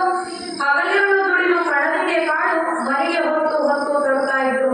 ಅದೇ ರೀತಿಯಾಗಿ ಹೊಸೂರಲ್ಲಿರುವ ಹಪ್ಪಳೆಯ ಮಲ್ಲಪ್ಪನೆಂಬುವರು ಕೂಡ ಒಬ್ಬಂಟಿಗರಿದ್ದರು. ಅವರು ರಾಶಿ ಮಾಡಿ ಕಣದೊಳಗಿರುವ ಜೋಳದ ಚೀಲಗಳನ್ನು ತನ್ನ ಗಾಡಿಯೊಳಗೆ 10 ಚೀಲ ಜೋಳ ಹೇರಿಕೊಂಡು ಮನೆಗೆ ಬರ್ತಾ ಇದ್ದ. ಒಂದೇ ಸತಿಗೆ ಏನ್ ಮಾಡಿದ ಹಪ್ಪಳೆ ಮಲ್ಲಪ್ಪ ಅಂತಂದ್ರ ದೊಡ್ಡ ಭೂಮಿ ತಂದು ಒಬ್ಬಂಟಿಗ ಇದ್ದ. 10 ಚೀಲ 2 ಎತ್ತಿನ ಬಂಡಿ ಹೂಡಿ ಆ ಬಂಡಿ ಒಳಗ 10 ಚೀಲ ತಂದು ನನ್ನ ಮನೆಗೆ ಇರಿಸಿದ. ಇಳಿಸಿ ಮತ್ತೊಂದು ಸತಿ ಇನ್ನೊಂದು 10 ಚೀಲ ತಗೊಂಡು ಬಂದ್ರಾತು ಅಂತ ಹೇಳಿ ಹೋಗ್ತಾ ಇದ್ದ. ನಡು ಮಾರ್ಗದಲ್ಲಿ ಹಳ್ಳವು ಹರಿಯುತ್ತಿತ್ತು. ಅದರೊಳಗಿಂದಲೇ ಬರುವ ಮಾರ್ಗವು. ಒಂದು ಸಲ 10 ಚೀಲ ಜೋಳ ಹೇರಿಕೊಂಡು ಅದೇ ಹಳ್ಳದಿಂದ ಎತ್ತುಗಳು ಅನಾಯಾಸವಾಗಿ ಜಗ್ಗಿಕೊಂಡು ಮನೆಗೆ ತಂದು ಮುಗಿಸಿದವು. ಎರಡನೆಯ ಸಲ 10 ಚೀಲ ತುಂಬಿದ ಜೋಳವನ್ನು ಅದೇ ಎತ್ತಿನ ಗಾಡಿಯ ಮೇಲೆ ಅವೇ ಎತ್ತುಗಳು ಬಂದು ನಡಹಳ್ಳದೊಳಗೆ ಎಳೆಯಲಾಗದೆ ಸುಮ್ಮನೆ ನಿಂತುಕೊಂಡವು. ಮತ್ತೊಂದು ಸತಿ ತರಬೇಕು ಅಂತ ಹೋದಾಗ ಎಲ್ಲಾ ಹೇಳ್ಕೊಂಡು ಬಂದಾನ. ಇನ್ನೇನು ಸ್ವಲ್ಪ ದೂರ ಮನೆ ಇತ್ತು. ನಡು ಹಳ್ಳದಾಗ ಬಂದು ಎತ್ತು ಮುಂದೆ ಹೋಗಲು ಎಳೆಯುವಲು ಸುಮ್ಮನೆ ನಿಂತು ಬಿಟ್ವು. ಮತ್ತೆ ಅದೇ ನಡುವೆ ಹಳ್ಳದೊಳಗೆ 2 ಎತ್ತುಗಳು ಮಲಗಿಕೊಂಡು ಬಿಟ್ಟವು. ಮಲ್ಲಪ್ಪನೆಂದು ತಾನೇ ಇದೇನು ಆಶ್ಚರ್ಯ ಎಂದು ಚಿಂತೆ ಒಳಗಾದನು. ಬೆಳಗ್ಗಿನಿಂದ ನೋಡಿದ್ರೆ ಅಷ್ಟು ಚಂದ 2 ಎತ್ತು ಎಳ್ಕೊಂಡು ಮನೆ ಮುಗಿಸ್ಯಾವು. ಇನ್ನು 10 ಚೀಲ ಚಕಡ್ಯಾಗೇರೇನಿ, ಇವೇನು ನಡು ಹಳ್ಳದಾಗ ಮಲ್ಕೊಂಡವಲ್ಲ ಎತ್ತು ಅಂತ ಹೇಳಿ ವಿಚಾರವನ್ನ ಮಾಡುವಂತವನಾಗ್ತಾನ. 2 ಎತ್ತುಗಳು ಎಷ್ಟು ಮಾಡಿದ್ರು ಏಳನಾದವು, ಎಷ್ಟು ಬೆದರಿಸಿದರು ಏನು ಮಾಡಿದರು ಅವು ಮಲಗಿದಂತ ಎತ್ತು ಮೇಲೆ ಎದ್ದೇಳಲೇ ಇಲ್ಲ. ಮಲ್ಲಪ್ಪನ ಒಬ್ಬಾತನೇ ಆ ಚಕ್ಕಡಿಯಲ್ಲಿಯೇ ಜೋಳದ ಚೀಲ ಏರುವುದು ಮತ್ತು ಇಳಿಸಿಕೊಳ್ಳುವುದು ಹೀಗೆಲ್ಲ ಒಬ್ಬನೇ ಮಾಡುತ್ತಿದ್ದನು. ಮುಂದೆ ಆ ಚೀಲಗಳನ್ನು ಮನೆಗೆ ಹಚ್ಚಿ ಮತ್ತೆ ಹೊಲದಲ್ಲಿರುವ ಚೀಲಗಳನ್ನು ಮನೆಗೆ ಹಚ್ಚಬೇಕೆಂಬುದು ಅವನ ವಿಚಾರ. ಆಗಿನ ಕಾಲದೊಳಗ ಭೂಮಿ ಬಾಳ ಇರ್ತಾ ಇತ್ತು. ಒಬ್ಬಟ್ಟಿಗನ ಸಮಯದೊಳಗ ಏನ್ ಮಾಡ್ಬೇಕು, ಇನ್ನು ಹೊಲದಾಗೂ ಜೋಳ ಉಳಿದಾವು, ನಂದು ಮನೆಗೆ ಹಚ್ಚಬೇಕು ಅನ್ನುವಂತ ಗಾಢವಾದ ವಿಚಾರ ಅವನ ತಲೆಯೊಳಗಿತ್ತು. 2 ಎತ್ತುಗಳು ಕಿಮ್ಮತ್ತಿನ ಎತ್ತುಗಳಾಗಿದ್ದವು ಮತ್ತು ಬಲಶಾಲಿಯಾಗಿದ್ದವು. ಹೀಗಿದ್ದರೂ ಅವು ಯಾಕೆ ಎಳೆಯಲಾದವು? ಇದನ್ನು ಕಂಡು ಮಲ್ಲಪ್ಪನು ಆಪತ್ತಿಗೊಳಗಾದನು. ಅವನಿಗೆ ಹಸಿವು, ಕೃಷಿಗಳ ಬಾಧೆ, ಬೇರೆ ಇವುಗಳನ್ನು ಬಿಟ್ಟು ಹೋಗದಂತಾಯಿತು. ಅನ್ನದ ಆಟ ಶರೀರಕ್ಕೆ ಪೀಡಿಸುತ್ತದೆ. ಹೇಗೆಂದರೆ ಅಡಿಗಳು ಕೇಳುವವು, ನುಡಿಗಳು ಕೇಳಿಸವು. ಮಡದಿಯರ ಮಾತು ಸೊಗಸದು, ಕೂಳೊಂದು ಗಳಿಗೆ ಕಳೆದರೆ ಮೇಳ ತಪ್ಪುವುದು ಸರ್ವಜ್ಞ ಅಂತ ಹೇಳಿದಾಳೆ. ಆದ್ದರಿಂದ ಅವನಿಗೆ ಎತ್ತು ಏಳವಲ್ಲು ಅದೊಂದು ಚಿಂತೆ, ಹೊಲದಾಗಿನ್ನು ಅರ್ಧ ಕಾಳು ಉಂಡವು ಅನ್ನುವಂಥದ್ದೊಂದು ಚಿಂತೆ, ಮತ್ತ ಬಿಟ್ಟು ಹೋದಿಯ ಕಿಮ್ಮತ್ತಿನ ಎತ್ತು, ಬಹಳ ದಷ್ಟುಮುಷ್ಟಾಗಿರ್ತಕ್ಕಂಥ ಎತ್ತು, ಇವನು ಬಿಟ್ಟು ಮನೆಗೆ ಹೋಗಾಕೂ ಆಗ್ಬಾರ್ದು, ಹೊಟ್ಟಿ ನೋಡಿದ್ರೆ ಬಹಳ ಹಸ್ತತಿ, ಏನ್ ಮಾಡ್ಬೇಕು ಅಂತೇಳಿ ಆ ಶರೀರಕ್ಕೆ ಅನ್ನದ ಮಹತ್ವ ಹೀಗಿರುತ್ತದೆ ಎಂದು ಸರ್ವಜ್ಞ ಹೇಳಿರುತ್ತಾನೆ. ಹೇಗೆಂದರೆ ಹಸಿವೆಯಾದ ಸಮಯದಲ್ಲಿ ಹೆಜ್ಜೆ ಕಿಟ್ಟು ಇಡಲಿಕ್ಕೆ ಬಾರದಂತಾಗುವುದು. ಪ್ರೇಮದವರು ಯಾರಾದರೂ ಬಂದು ಮಾತನಾಡಿಸಿದರೆ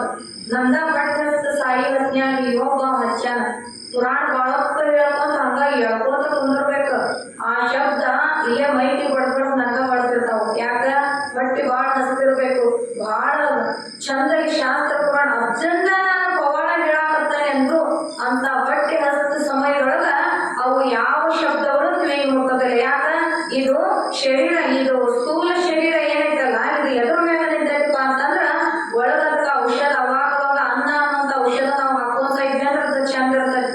ಮತ್ ಏನು ಹಾಕದಂಗ ಸುಮ್ಮನೆ ಇದ್ವಿ ಅಂತಂದ್ರ ಜೀವ ಇಲ್ದೇ ಇರ್ತಕ್ಕಂಥ ಭೂಮಿಯಾಗ ಸುಮ್ಮನೆ ಕುಂದಿರ್ತೈತಿ. ಹಂಗ ಅವಾಗ ಅಷ್ಟೆಲ್ಲ ತ್ರಾಸು ಪಟ್ಟು ಚೀಲ ಬರುದು ಇಳಿಸುದು ಮಾಡಿ ಹೊಟ್ಟಿ ಬೇರೆ ಹಸ್ತಿತ್ತು. ಈ ರೀತಿಯಾಗಿ ಮನೆಯಲ್ಲಿರುವ ಪ್ರೇಮದ ಹೆಂಡತಿ ಮಾತನಾಡಿಸಿದರೆ ಆವಾಗ ಅವಳನ್ನು ಎತ್ತು ಬಡಿಯುವಂತೆ ಆಗುತ್ತದೆ. ಇಲ್ಲಿಂದ ಹೇಳ್ತೀನಿ, ಪ್ರೇಮದವರು ಯಾರಾದರೂ ಬಂದು ಮಾತಾಡಿಸಿದರೆ ಅವು ಮಾತುಗಳು ಕಿವಿಯಲ್ಲಿ ದಬ್ಬಣ ತಿಳಿದಂತೆ ಆಗುತ್ತದೆ. ಮನೆಯಲ್ಲಿರುವ ಪ್ರೇಮದ ಹೆಂಡತಿ ಮಾತನಾಡಿಸಿದರೆ ಅವಾಗ ಅವಳನ್ನು ಎತ್ತು ಬಡಿಯುವಂತೆ ಆಗುತ್ತದೆ. ಯಾಕ ಅಂತಂದ್ರ ಬಾಳ ಬಿಸಿಲಾಗ್ತಾ ಹೊಟ್ಟೆ ಹಸ್ತು ಬಂದಿರ್ಬೇಕು. ಮುಂಜಾನೆ ಒಂದು ಕಪ್ ಚಾ ಕೊಡು ಹೊಲಕ್ಕೆ ಹೋಗಿರ್ತಾನ ಇಟ್ಕೋರಿ ಮನುಷ್ಯ. ಇನ್ನ ಹೋಗಿ ಹೋಗಿಲ್ಲ ಊಟಾನ ಮಾಡಿದ್ರಾತು ಅಂತೇಳಿ ನಾಷ್ಟ ಮಾಡ್ದಂಗ 1 ಗಂಟೆ ಸುಮಾರು ಬರ್ಬೇಕು. ಬಂದಾಗ ಅತಿ ಪ್ರೀತಿ, ಭಾಳ ಪ್ರೀತಿ ಇರ್ತಾವ ಹೆಂಡತಿ ಮ್ಯಾಗ. ಆಕಿ ಬಂದು ಬಿಟ್ಟಕ್ಲೆ ಅವಂಗ ಇದ್ದಿದ್ ಏನಾದ್ರು ದೌಡ್ ಮಾಡಿ ಕಾಟಿಗಾಯಿ ಕೊಂಡು ಮಾರಾಯ ಅಂತ ಕೊಟ್ಲು ಚಲೋ. ಆಕಿ ಭಾಳ ಗಂಡನ ಮ್ಯಾಗ ಪ್ರೀತಿ ಅದಾನಂತ ಆಕಿ ಭಾಳ ಸಡಗರದಿಂದ ಅವನ ಜೊತೆ ವೈಯಾರದಿಂದ ಮಾತಾಡಕತ್ಲು ಅಂತಂದ್ರ ಪ್ರೀತಿ ಅನ್ನುವಂಥದ್ದನ್ನ ಮರೆತು ಹಸುರು ಒಂದು ಹೊತ್ತನೆಯಾಗಲಿ ಬರೀ ನಾಟಕದ ಮಾತಾಡಕತ್ತೇನೆ ಎದ್ದು ಬಡಿಲಿ ಅನ್ನೋಷ್ಟು ಸಿಟ್ಟು ಬರ್ತೈತೆ ಅಂತ ನೋಡ್ರಿ ಮನುಷ್ಯ. ಯಾಕ ಕೇವಲ ಒಂದು ಏಳು ಹೊಟ್ಟಿ ಖಾಲಿ ಇತ್ತು ಅಂತಂದ್ರ.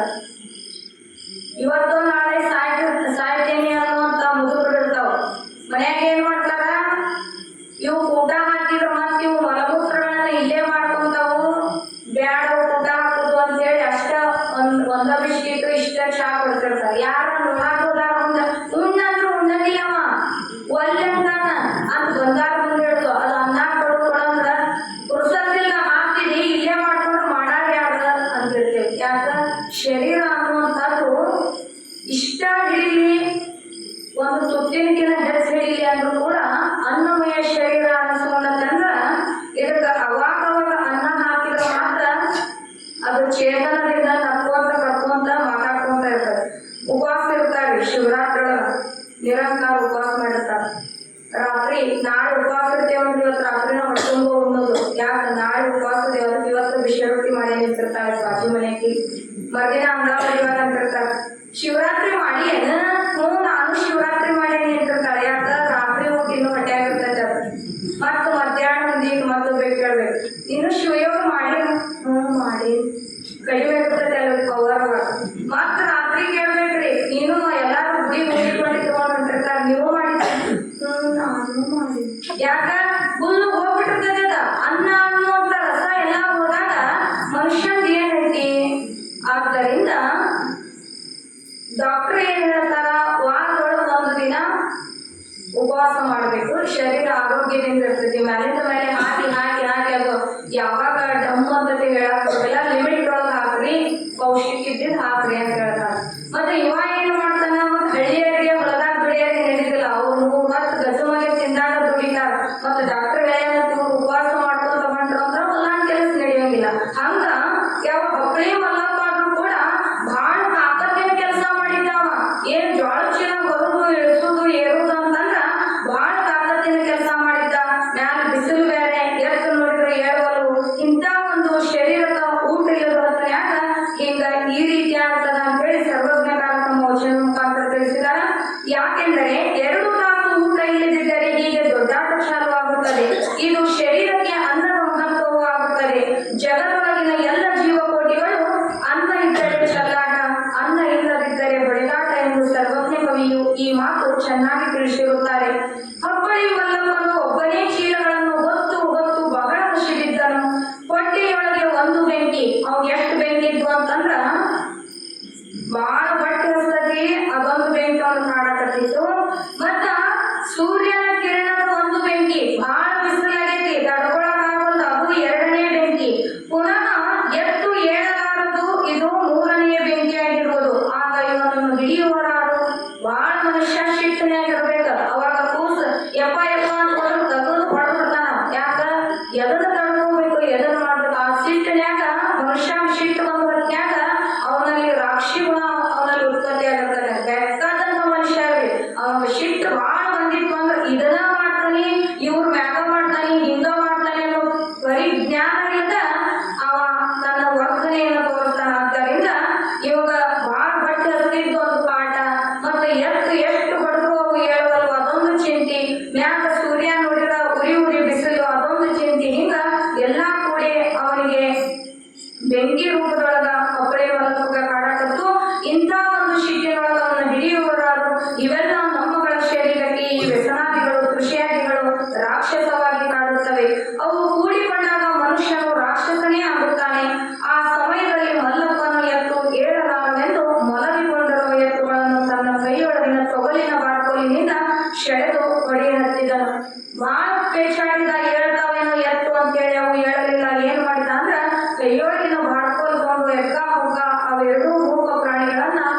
ಇವರು ಬೈಗಳಿಂದ ಬೈಯುವುದ ಕಡೆಗೆ ಗಮನಿಸಲೇ ಇಲ್ಲ, ತನ್ನ ಬೈಯುವ ಕೆಲಸವನ್ನೇ ನಡೆಸಿದ್ದರು. ಚರಿತ್ರೆ ನಾಯಕರು ಅಂತ ಒಂದು ಸತಿ ಹೇಳಿದ್ರು, ಎರಡು ಸತಿ ಹೇಳಿದ್ರು, ಗುರುನಾಥ ಮೂಕು ಪ್ರಾಣಿ ಬಡಿಬೇಡಪ್ಪ, ಅವಕ್ಕೂ ಬ್ಯಾಸರಾಗಿ ಮಲ್ಕೊಂಡ ಬಂದಾಗ ಸ್ವಲ್ಪ ನೀ ತಡಿ, ಯಾಕಷ್ಟ ಅಂತ ತೊಗಲಿ ಮಾಡ್ಕೊಂಡು ಹೊಡೆಯಾಕತಿ ಅಂತ ವಿನಯದಿಂದ ಹೇಳಿದ್ರು ಕೂಡ ಮಲ್ಲಪ್ಪನಿಗೆ ಆ ಶಬ್ದಗಳು ಮುಟ್ಟಲಿಲ್ಲ. ಆಗ ಚರಿತ್ರೆ ನಾಯಕ ಶಿವಮೊಗ್ಗ ರಚನೆಯಿಂದ ಹೇಳ್ತಾರ, ಎಲೆ ಕಟಕ ಸೂಳೆ ಮಗನೇ, ನಿನಗೆ ವಿಚಾರವು ದಯವು ಏನೂ ಇಲ್ಲದಾಗಿರುವುದೆಂದರು.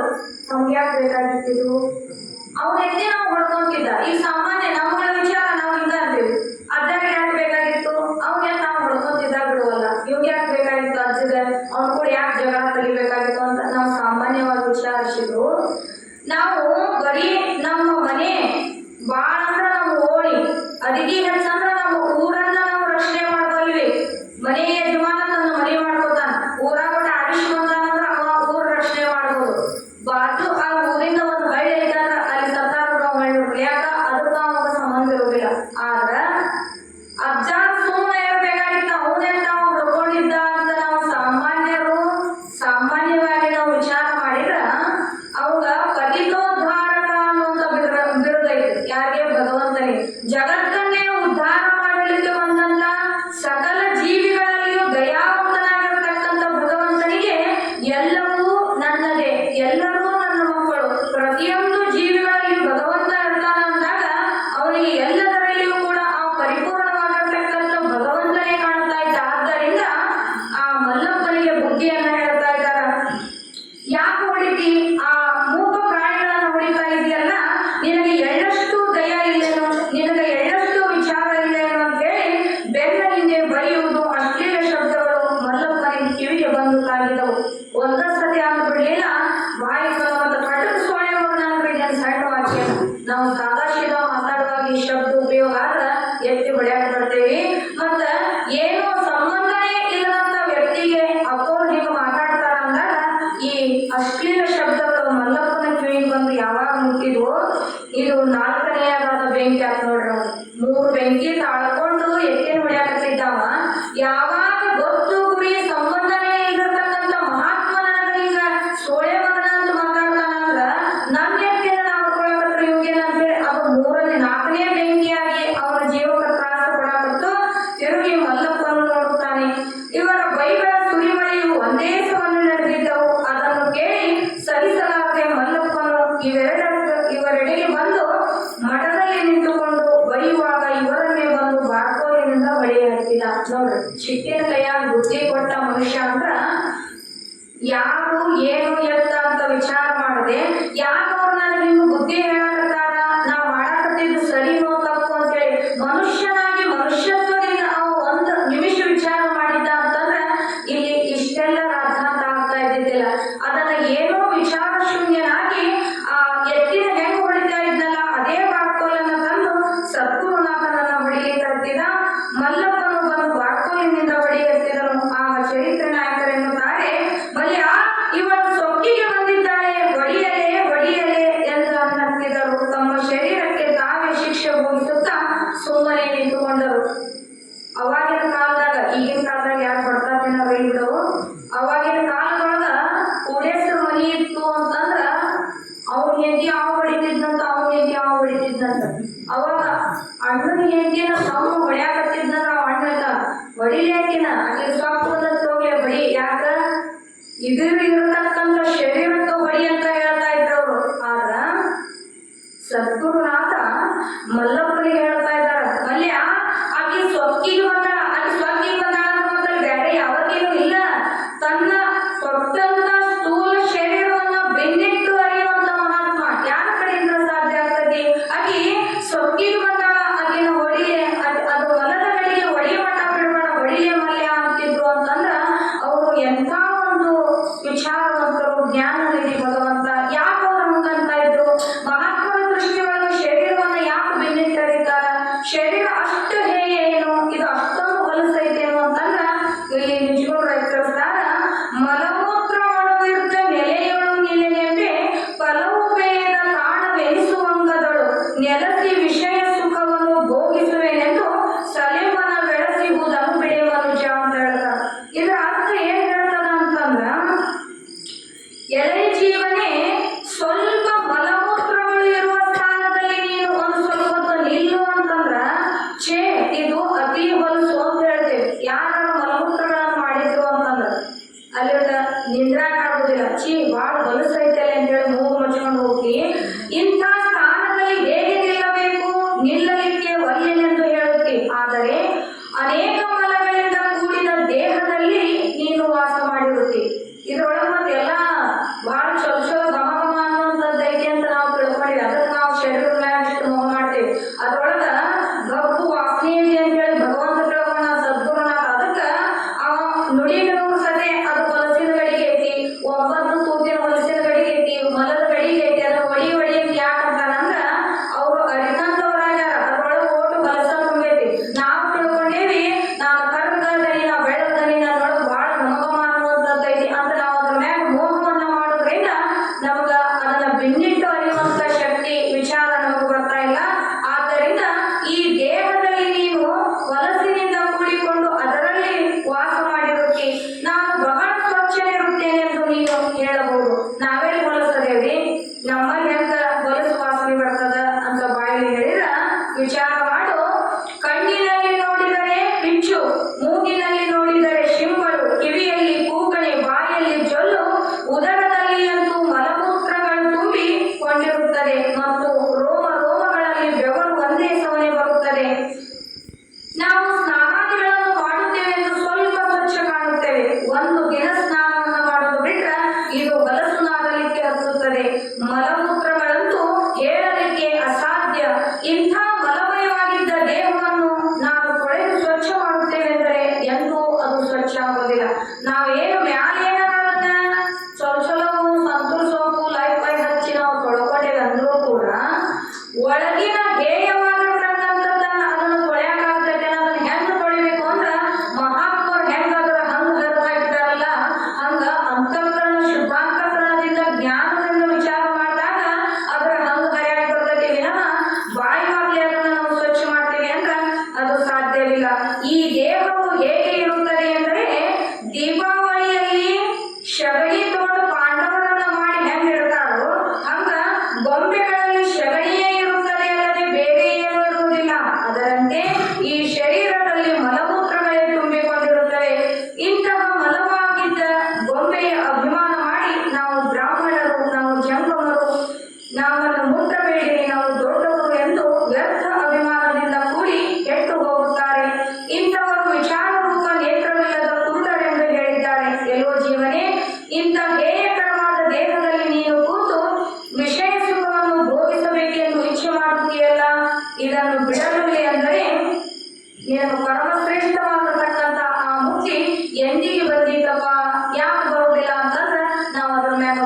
ಕೈಯಾಗಿಲ್ಲ ಹುಡುಗಂದು. ಯಾಕ ಅವ ಎಷ್ಟು ಮಂದಿ ಚೆಂಡ ಕಡ್ದ ನಮ್ದು ಇವ್ರಿಗೆ ಗೊತ್ತಿರುವುದಿಲ್ಲ. ಆದ್ದರಿಂದ ಭಗವಂತ ಒಂದು ನಿಯಮ ಮಾಡಿರ್ತಾನ, ಯಾರು ಬಾಯಿಲ್ಲದಂತ ಮೂಕ ಪ್ರಾಣಿಗಳನ್ನ, ಎಲ್ಲರ ಮನೆಯಾಗೂ ದನಕರ ಇರ್ತಾವ, ಆದ್ರ ಅವು ಯಾಕೆ ಕಾಡ್ತಾವ? ಮನುಷ್ಯ ಎಲ್ಲರ ಜ್ಞಾನ ಇತ್ತು, ಮನುಷ್ಯ ಎಷ್ಟು ಕಾಡ್ತಾನ ವಿಚಾರ ಮಾಡಿ. ಜ್ಞಾನ ಐತೆ ಅವಾಗ, ಯಾವುದು ಪಾಪ ಯಾವುದು ಪುಣ್ಯ, ಯಾವುದು ಸರಿ ಯಾವುದು ಕೆಟ್ಟ ಅನ್ನುವಂತ ಜ್ಞಾನ ಇರತಕ್ಕಂಥ ಶ್ರೇಷ್ಠ ಮನುಷ್ಯ ಜನ್ಮವನ್ನ ಹೊಂದಿದಂತ ಮನುಷ್ಯನ ನಾನಾ ರೀತಿಯಿಂದ ಕಾಡ್ತಾನ. ಅವನು ಕಾಟ ತಡ್ಕೊಳಕ್ಕಾಗೋದು, ಅವ ಎಂತ ಸತ್ತಾನ ಅಂತೇಳಿ ಅಷ್ಟು ಉಪದ್ರ ಕೊಡಕತ್ತಾನ. ಎಲ್ಲಾ ರೀತಿಯಿಂದ ಮನುಷ್ಯನಿಗೆ ಕಷ್ಟ ಕೊಡ್ತಾನ. ಆದ್ರ ದನಕರ ಅಕಸ್ಮಾತ್ ಮನೆಯಾಗ ಕಾಡ್ಯ ಒಂದು ಹಾಯಿ ಇರ್ತೈತಿ ಅಂತಂದ್ರ ಒಂದ್ ಬಿಟ್ಟು ಎರಡು ಕಣ್ಣಿ ಹಚ್ಬೇಕು, ಇಲ್ಲ ಅದನ್ನ ಹಿಡಿಯೋದ ತಾಕತ್ಯಾರಿಗೆ ಕೊಡ್ಬೇಕು.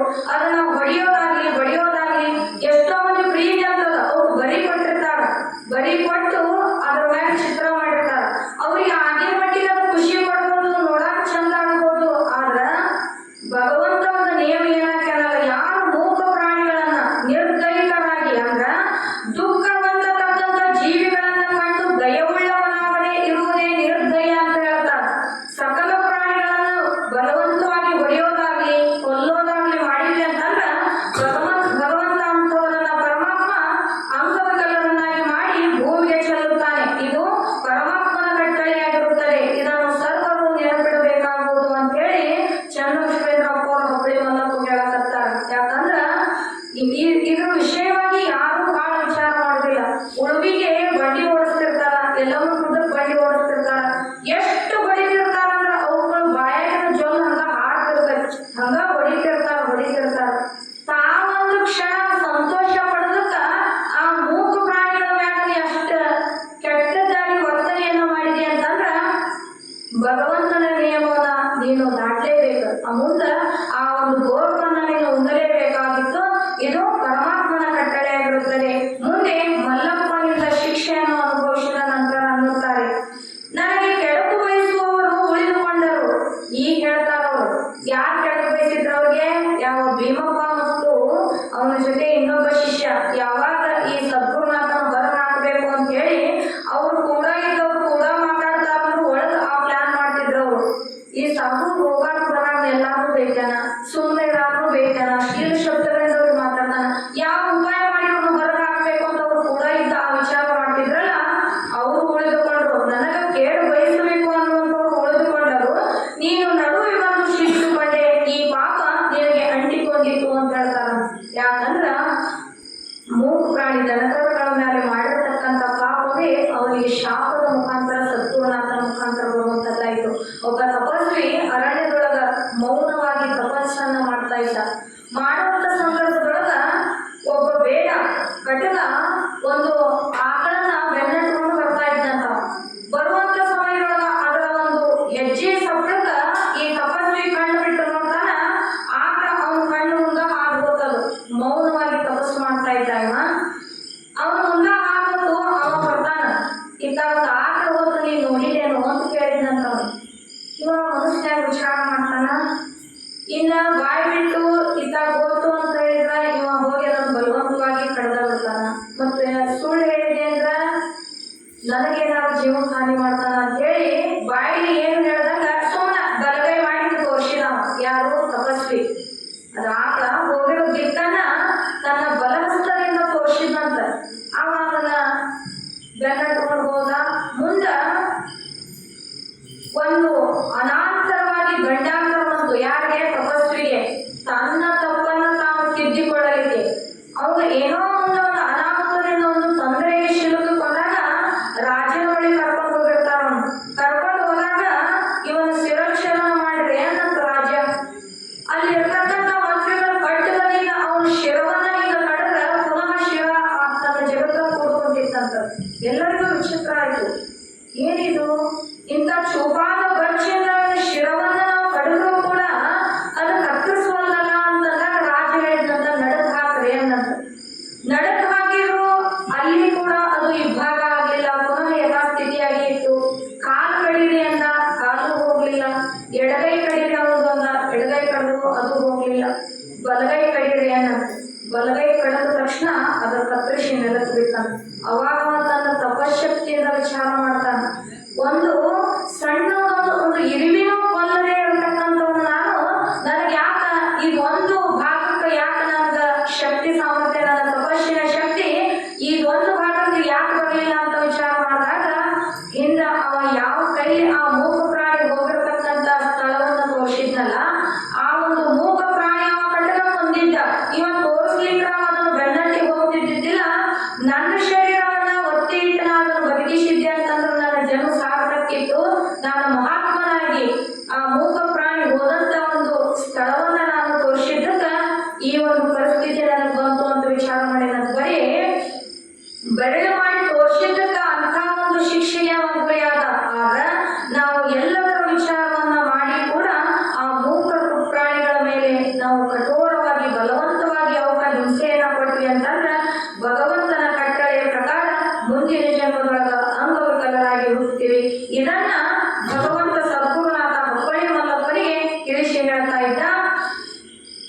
ಎಲೆ ಮಲ್ಯ, ನೀನು ಮನೆ ಮನೆಗೆ ತಿರುಗಿ ಹೊಟ್ಟೆಪಾಡಿಗಾಗಿ ಮರದೊಳಗೆ ಹಿಟ್ಟು ಹಾಕಿಕೊಂಡು ನೆರೆಮನೆಯವರಿಗೆ ರೊಟ್ಟಿ ಮಾಡಿ ಕೊಡಿರಿಯವ್ವ ಎಂದು ಬೇಡುವುದಾಗಲಿ. ಇಷ್ಟೆಲ್ಲ ಹೇಳಿ ಹೇಳ್ತಾನ, ನೀನು ನನಗೆ ಬಂದು ತೊಗಲಿನ ಮಾಡ್ಕೊಂಡು ಬಿಡದಲ್ಲ, ಆ ಕಾರಣಕ್ಕ ಸದ್ಗುರುನಾಥ ಮಲ್ಲಪ್ಪನಿಗೆ ಶಾಪ ಕೊಡ್ತಾನೆ. ಏನು ಅಂತಂದ್ರ, ನೀನು ಹೊಟ್ಟೆಪಾಡಿಗಾಗಿ ಮರದ ಜೋಳದ ಹಿಟ್ಟು ಹಾಕೊಂಡು ಮನೆ ಮನೆಗೆ ಹೋಗಿ ರೊಟ್ಟಿ ಮಾಡಿ ಕೊಡ್ರಿ ಯವ್ವ ಎಂದು ಬೇಡುವುದಾಗಲಿ.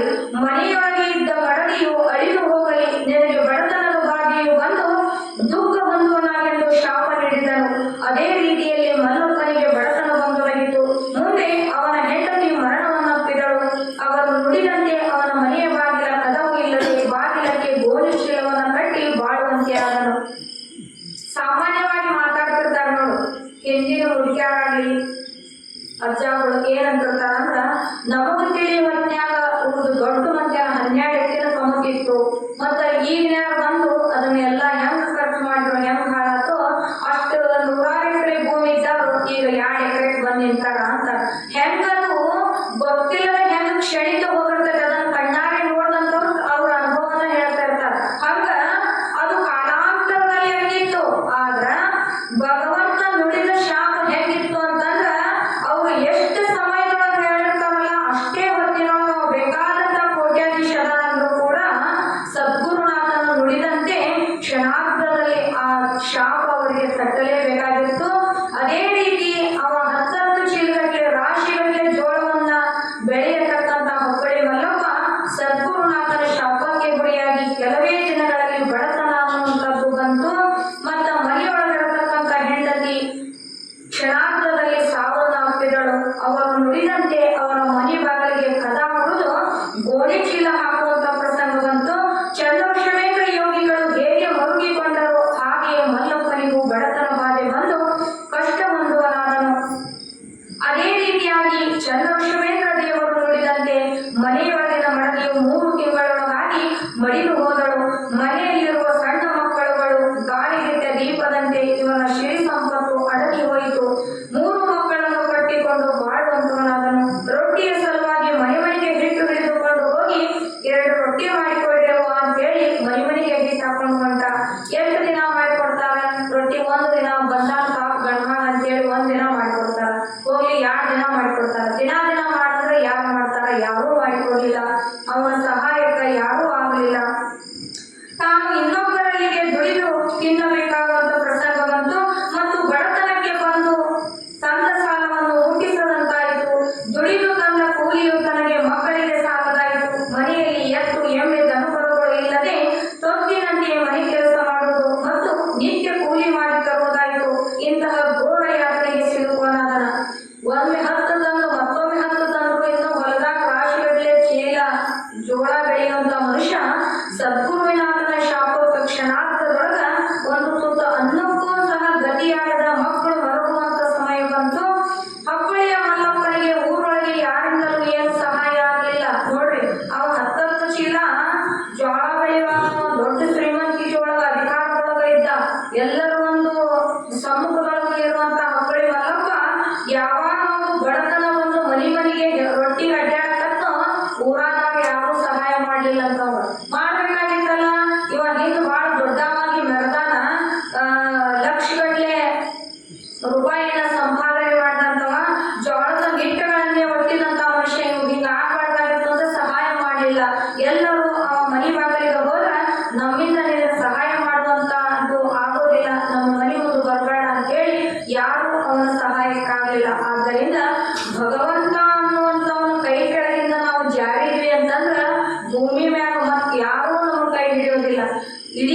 ನಮ್ಮನ್ನು ಕೈ ಬಿಟ್ಟಂತಂದ್ರು ಭಗವಂತ ಕೈ ಹಿಡಿದ ರಕ್ಷಣೆ ಮಾಡ್ತಾನ.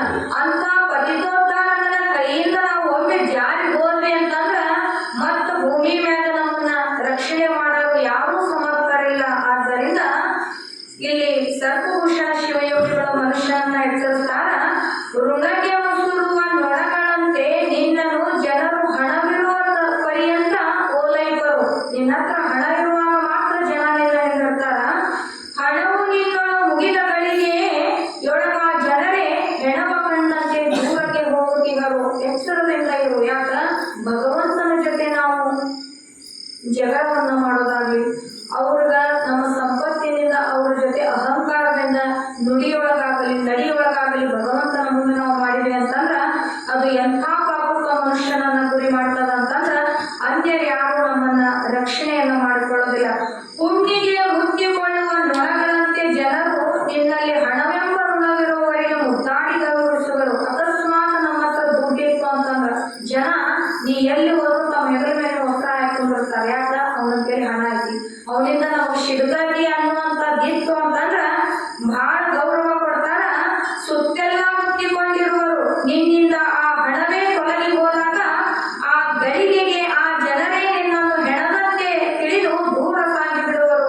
ಶ್ರೀ ಗುರುಸಿದ್ಧನ ಚರಣ ಕಮಲಗಳನ್ನು ಹೃದಯಾನೆ ಭಜಿಸಿ ಚಿರಸುಖದ ಮುಕ್ತಿಯ ಸಂಪತ್ತನ್ನು ಪಡೆದು ಸುಖಿಯಾಗು ಮಾನವ ಅಂತ ಮನುಷ್ಯನನ್ನ ಎಚ್ಚರಿಸ್ತಾ ಇದ್ದಾರೆ. ಆದ್ದರಿಂದ ಹರ ಮುಗಿದರು ಗುರು ಕಾಯುವ ಅನ್ನುವಂಥ ವಾಕ್ಯ ಯಾಕೆ ನಮ್ಮನ್ನ ನಾವು ತಿದ್ದಿಕೊಳ್ಳಲಿಕ್ಕೆ ಅಷ್ಟು ಬಂಗಾರದ ಕಡ್ಡಿಯಿಂದ ಬರೆದಂತ ವಾಕ್ಯ. ಹರ ಮುಗಿದರು ಗುರು ಕಾಯುವ. ಅಕಸ್ಮಾತ್ ಪರಮಾತ್ಮನ ಒಲುಮೆ ನಮ್ಮ ಮ್ಯಾಗ ಆಗ್ಲಿಲ್ಲಪ್ಪ, ಎಷ್ಟು ಬೇಡ್ಕೊಂಡ್ರು ಭಗವಂತ ನಮ್ಮನ್ನು ರಕ್ಷಣೆ ಮಾಡುವಲ್ಲ ಅನ್ನುವಂಥ ಭಾವ ನಮ್ಮಲ್ಲಿದ್ರು ಕೂಡ ಭಗವಂತ ಸ್ವರೂಪನಲ್ಲಿರತಕ್ಕಂಥ ಯಾವ ಸದ್ಗುರುನಾಥನ ಮೋರೆಯನ್ನ ನಾವು ಹೋಗ್ತೀವಿ ಅಂತಂದ್ರ ನಮ್ಮನ್ನ ಅವ ಎಂದಿಗೂ ಕೈ ಬಿಡದೆ ರಕ್ಷಣೆಯನ್ನ ಮಾಡ್ತಾನ. ಆದ್ದರಿಂದ ಇಂಥ ಯಾವ ಘೋರ ಯಾತನೆಗೆ ಸಿಲುಕಿಕೊಂಡ ಅವನಲ್ಲಿ ಎಲ್ಲ ಬಲ ಅಳಿದು ಹೋಯಿತು. ನಾನು ನನ್ನದು ನಾ ಇಷ್ಟು ಶ್ರೀಮಂತ ಇದ್ದೆ ಅನ್ನುವಂಥ ಬಲ ಕೂಡ ಅಪ್ಪಳಿ ಮಲ್ಲಪ್ಪನಲ್ಲಿ ಅಡಗಿ ಹೋಯಿತು.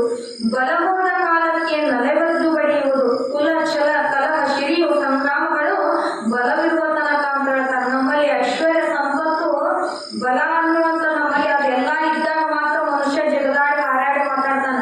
ಅಕಸ್ಮಾತ್ ಅಧಿಕಾರ ನೋಡ್ರಿ 5 ವರ್ಷ ಅವ್ರಿಗೆ ಆಳ್ವಿಕೆ ಇರ್ತಾನೆ ಅಂದ್ರೆ ಎಷ್ಟು ಗಮ್ಮತ್ತಿನೊಳಗೆ ಬೆರೆತಿರ್ತಾರೆ ರಾಜಕೀಯ ವ್ಯಕ್ತಿಗಳು.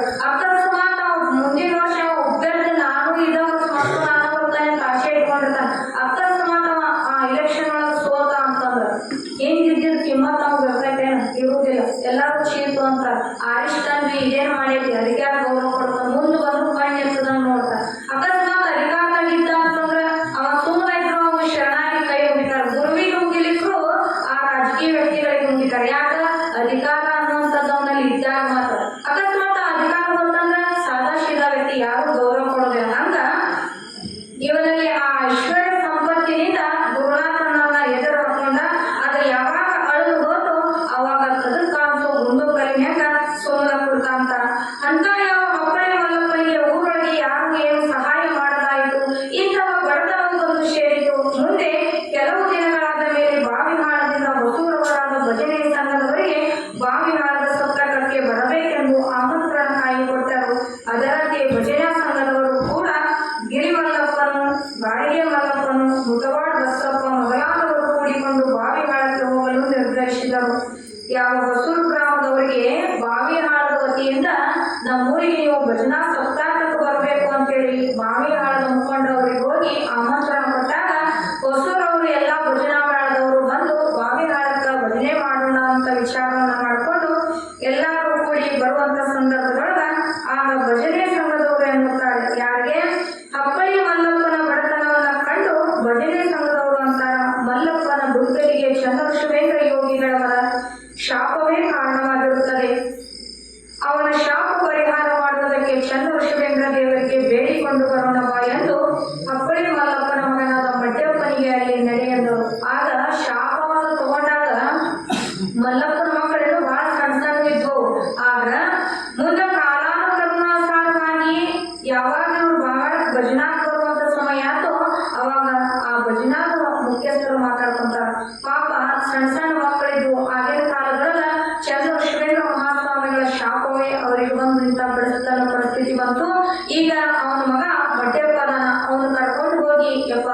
ಇವ್ರಿಗೆ ಹಿಂಗೆ ತೊಂದರೆ ಆಗೈತಿ, ನಿಮ್ಮಿಂದ ಇವರಪ್ಪ ಇಂಥ ದುರ್ಗತಿಗೆ ಹೊಂದ್ಕೊಂಡಿದ್ದ, ಆದ್ದರಿಂದ ಇವ್ರಿಗೆ ಆಶೀರ್ವಾದ ಮಾಡ್ರಿ ಅಂತ ಹೇಳಿ ಗುರುನಾಥನ ಕಡೆ ಆಶೀರ್ವಾದ ಮಾಡಿಸ್ಕೊಂಡು ಬರೋಣ ಅಂತ ಹೇಳಿ ಮಲ್ಲಪ್ಪನ ಮಗ ಮಡ್ಯಪ್ಪನನ್ನ ಅವ್ರು ಕರ್ಕೊಂಡು ಹೋಗ್ತಾರ. ಭಜನೆಯ ಸಂಘದವರೊಡನೆ ಮಲ್ಲಪ್ಪನ ಮಗ ಮಡ್ಯಪ್ಪನು ಕೂಡ ಬಾವಿನಾಳಕ್ಕೆ ಬರುವನಾಗ ಈ ಭಜನೆಯ ಸಂಘದವರು ಅಂತಾರೆ, ದಾರಿ ಒಳಗೆ ಆಗಿನ ಕಾಲದೊಳಗೆ ಹಿಂಗೆ ಟ್ರ್ಯಾಕ್ಟರ್ ಕಾರ್ ಗಾಡಿ ಮಾಡ್ಕೊಂಡು ಹೋಗಿದ್ದಿಲ್ಲ, ಕಾಲ್ನಡಿಗೆಯಿಂದ ಹೋಗುವಂತ ಪ್ರಸಂಗ. ದಾರಿ ಒಳಗೆ ನಡ್ಕೊಂಡು ಹೋಗುವಾಗ ಒಬ್ಬರಿಗೊಬ್ರು ಮಾತಾಡ್ತಿದ್ರು. ಏನು ಅಂತಂದ್ರ ಅಲ್ಲಿಗೆ ಹೋದವರನ್ನು ಚಂದ್ರಶುರೇಂದ್ರಾಜ್ಯದವರು ತಮ್ಮ ಬೆತ್ತದಿಂದ ಬಡಿಯುತ್ತಾರಂತೆ, ಮತ್ತೆ ಅಶ್ಲೀಲ ಶಬ್ದಗಳಿಂದ ಬೈಯುತ್ತಾರಂತೆ. ಹಾಗೆ ಮಾಡಿದಲ್ಲಿ ಮನದೊಳಗೆ ಹಚ್ಚಿಕೊಳ್ಳದೆ ಇದ್ದವರಿಗೆ ಸುಖವಾಗುತ್ತದೆ, ಇಲ್ಲದೆ ಹೋದರೆ ಖೇದ ಮಾಡಿಕೊಂಡರೆ ದುಃಖ ಬಂದು ಒದಗುತ್ತದೆ. ಹೀಗೆ ಮಾತನಾಡುತ್ತಾ ಮಾತ್ರ ಹಿಡಿದು ಎಲ್ಲಾ ಭಜನಾ ಸಂಘದವರು ಹೋಗ್ತಾ ಇದ್ರು. ಹಾಗೆಯೇ ಬಾವಿನಾಳದ ಮಠವನ್ನು ಬಂದು ತಲುಪಿದರು. ಅಲ್ಲಿ ಹೋಗಿ ಜಗದೋದ್ಧಾರಿಯಾದ ಚಂದ್ರಶುರೇಂದ್ರ ಯೋಗಿಗಳಿಗೆ ನಮಸ್ಕಾರ ಮಾಡಿ ಕುತ್ಕೊಂಡ್ರು. ಆಗ ನಮಸ್ಕರಿಸುವಾಗ ಅವರೆಲ್ಲರನ್ನು ಬೆನ್ನಿನ ಮೇಲೆ ಬೆಟ್ಟದಿಂದ ಸದ್ಗುರುನಾಥ ಎಲ್ಲರನ್ನು ಒಂದೊಂದೇಟು ಬಡಿತಾ ಇದ್ರು. ಯಾಕಂದ್ರ ಆ ಭಗವಂತನ ಹಸ್ತದಿಂದ ಯಾರ ಸ್ಪರ್ಶ ಆಗ್ತದಲ್ಲ ಅವರಿಗೆ ಬಂದ ರೋಗಗಳು ಹೋಗ್ತಾ ಇದ್ರು. ಅಂತ ಒಂದು ಶಕ್ತಿ ಸಾಮರ್ಥ್ಯದಾಯಕ ಹಸ್ತರು ಗುರುನಾಥ. ಮತ್ತು ಪ್ರೀತಿಯಿಂದ ಅವರೆಲ್ಲರ ಜೊತೆ ಮಾತನಾಡ ಹತ್ತಿದರು. ಆಗ ನಿಮ್ಮನ್ನು ಬೆಳೆದಂತ ಹಬ್ಬಳಿಯ ಮಲ್ಲಪ್ಪನ ಮಗನೇ ಮಡ್ಯಪ್ಪನೆಂಬಾತನು ತಮ್ಮಲ್ಲಿಗೆ ಬಂದಿರುವೆನೆಂದು ತಿಳಿಸಿ ಮಡ್ಯಪ್ಪನನ್ನು ತೋರಿಸಿದ್ರು. ಯಪ್ಪ, ಇಂದು ನೀವೇನ ಮಲ್ಲಪ್ಪನ ಕಡೆಯಿಂದ ಬಡಿಸ್ಕೊಂಡು ಅವನಿಗೆ ಶಾಪವನ್ನ ಕೊಟ್ಟಿದ್ರಲ್ಲ, ಆ ಮಲ್ಲಪ್ಪನ ಮಗ ಯಪ್ಪ ಇವ ಮಡ್ಯಪ್ಪದಾನ್ರಿ, ಅವನಿಗೆ ಪ್ರೀತಿಯಿಂದ ನೀವು ಮಾತಾಡಿಸ್ರಿಯಪ್ಪ.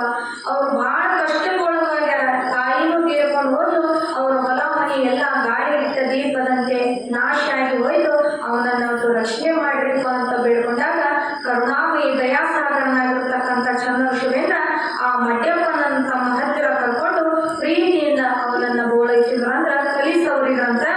ಆಗ ಭಜನೆ ಸಂಘದವರು ಎನ್ನುತ್ತಾರೆ, ಮಲ್ಲಪ್ಪನ ಪರಿಸ್ಥಿತಿ ಬಹಳ ಕಷ್ಟದಾಯಕ ಆಗೈತಿ ಸದ್ಗುರುನಾಥ, ಅವನ ಮಗನಿಗೆ ಮುಂದೆ ಉದ್ಧಾರವಾಗುವಂತೆ ಆಶೀರ್ವದಿಸಿರಿ ಎಂದು ಅವರೆಲ್ಲರೂ ಬೇಡಿಕೊಂಡರು.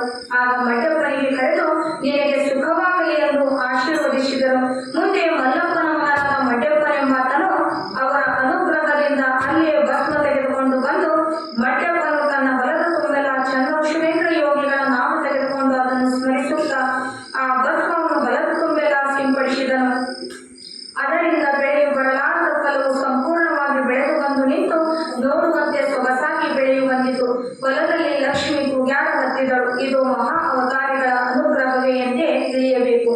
ಯಾವ ಹೊಲ ಸದ್ಗುರುನಾಥನ ಶಾಪದಿಂದ ಬರಡಾಗಿ ಬಿದ್ದಿತ್ತೋ, ಯಾವಾಗ ಅದೇ ಸದ್ಗುರುನಾಥ ಆ ಮಡ್ಯಪ್ಪನಿಗೆ ಆಶೀರ್ವಾದ ಮಾಡಿ ಅವನ ಕೈಯೊಳಗ ಬಾವಿನಾಳದಿಂದ ಭಸ್ಮವನ್ನ ಕೊಟ್ಟರಂತ ಆ ಮಡ್ಯಪ್ಪನ ಕೈಯಾಗ, ಇನ್ನೇನ್ ಆಗುದಿಲ್ಲಪ್ಪ, ನೀ ಹೋಗಿ ಇದನ್ನ ಆ ಚಂದ್ರಶುರೇಂದ್ರ ಸದ್ಗುರುನಾಥನ ಧ್ಯಾನವನ್ನ ಮಾಡಿ ಹೊಲತುಂಬ ಹಾಕಿಬಿಡು, ಎಲ್ಲ ಆ ಬರಡಾದ ಹೊಲದೊಳಗ ಹಸನಾಗಿ ಫಲ ಕೊಡ್ತದ, ನೀ ಎಷ್ಟು ವಿಚಾರ ಮಾಡಿರ್ತೀಯಲ್ಲ ಅದ್ರ 10ರಷ್ಟು ನಿನಗ ಅದು ಭೂಮಿ ಫಲವನ್ನ ಕೊಡ್ತೈತಿ ಅಂತ ಆಶೀರ್ವಾದ ಮಾಡಿ ಸದ್ಗುರುನಾಥ ಅವನಿಗೆ ಭಸ್ಮವನ್ನ ಕೊಟ್ಟ.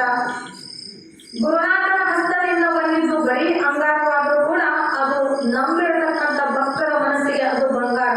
ಮೊದಲು ಗುರು ಏನ ಕೊಟ್ಟಾರ, ಅವರು ತಮ್ಮ ಮುಂದಿರತಕ್ಕಂಥ ಚೆರೆಯಾಗಿನ ನೀರು ಕೊಟ್ಟಾರಂದ್ರು ಏನ್ ಗುರುಗಳ ಕಡೆ ನೀರು ಕೊಟ್ಟಾರ ಅಂತ ತಿಳ್ಕೊಳ್ಳೋರು ಎಷ್ಟೋ ಜನ ಇರ್ತಾರ. ಒಂದಿಟ್ಟು ಒಲ್ಯಾಗಿನ ಬೂದಿ ಕೊಟ್ರೆ ಏನ್ ಒಲ್ಯಾಗ ಬೂದಿ ಕೊಟ್ಟಾರ ಅವ್ರೇನ್ ಕೊಟ್ಟಾರ ಅನ್ನೋಂಥವ್ರು ಬಹಳ ಜನ ಇರ್ತಾರ. ಭಗವಂತ ಹಳಸಿದ ತುತ್ತ ಕೊಟ್ಟಾರಂದ್ರೂ ಕೂಡ ಅಮೃತದ ಸಮಾಯಿತಿ ಅಂತ ನಂಬಿಕೆ ಇಟ್ಟದನ್ನು ಯಾರು ಸ್ವೀಕಾರ ಮಾಡ್ತಾರ ಅವರಿಗೆ ಅದು ಫಲವನ್ನ ಕೊಡ್ತದ, ಅದು ಪುಣ್ಯದ ಬುದ್ಧಿಯಾಗಿ ಅವರ ಕೈಯಾಗ ಬರ್ತದ. ಅಂತ ಯಾವ ಮಡ್ಯಪ್ಪ ಕೂಡ ಭಗವಂತನ ಹಸ್ತದಿಂದ ಬಂದಂತ ಭಸ್ಮವನ್ನ ತಗೊಂಡು ತನ್ನ ಹೊಲದೊಳಗ ಹೋಗಿ ಹಾಕಿದಾಗ ಅಲ್ಲಿ ಪ್ರತಿ ವರ್ಷಕ್ಕಿಂತ ಜನ ನಿಂತು ನೋಡುವಾಗ ಫಲ ಬಂತು. ಮುಂದೆ ಮಡ್ಯಪ್ಪನು ತನ್ನ ತಂದೆಯ ಕಾಲದಲ್ಲಿ ಅನುಭವಿಸಿದ ದುಃಖ ದೂರಾಗಿ ಸಂಪತ್ ಅಭಿವೃದ್ಧಿ ನೆಲೆಗೊಂಡಿತು. ಮಹಾತ್ಮರಿಗೆ ತಾಪ ಕೊಟ್ಟವರಿಗೆ, ಅಂಥವರಿಗೆ ಪಾಪವನ್ನು ಕಷ್ಟಕ್ಕೊಳಗಾಗುವರು ಮತ್ತು ಸರಿಯಾಗಿ ನಂಬಿಕೆಯಿಂದ ಭಕ್ತಿಯಿಂದ ನಡೆದುಕೊಂಡರೆ ಆಯು ಆರೋಗ್ಯ ಸಂಪತ್ತು ಹೊಂದುವರು. ಯಾಕಂದ್ರೆ ಅವರಿಗೆ ಶಾಪವನ್ನು ಕೊಡುವಂತ ಸಾಮರ್ಥ್ಯನು ಇತಿ. ಶರಣಾಗತರಾಗಿ ಬಂದ ಅವರನ್ನ ಕರುಣೆಯಿಂದ ದಯಾಸಾಗರನಾಗಿ ಅವರನ್ನು ಉದ್ಧಾರ ಮಾಡುವಂತ ಶಕ್ತಿ ಸಂಪನ್ನರಾಗಿದ್ದರಿಂದ ಅಂತ ಭಗವಂತನಲ್ಲಿ ನಾವು ಶ್ರದ್ಧಾ ಭಕ್ತಿ ನಂಬಿಕೆಯಿಂದ ನಡೆದುಕೊಂಡಿದ್ದಾದರೆ ಆ ಭಗವಂತ ನಮ್ಮನ್ನ ರಕ್ಷಣೆ ಮಾಡ್ತಾರ ಅನ್ನುವಂಥ ಮೂಲಕ ಇವತ್ತ ತಂದೆಯಾದಂಥ ಮಲ್ಲಪ್ಪನಿಗೆ ಶಾಪವನ್ನ ಕೊಟ್ಟು ಅವನ ಮಗನಾಗಿರ್ತಕ್ಕಂಥ ಮಡ್ಯಪ್ಪ ಶರಣಾಗತನಾಗಿ ಬಂದಿದ್ದ ಶರಣ ಅಂದವನಿಗೆ ಮರಣ ಇಲ್ಲ ಅನ್ನೋ ಹಾಗೆ ಅವರ ಬಡತನ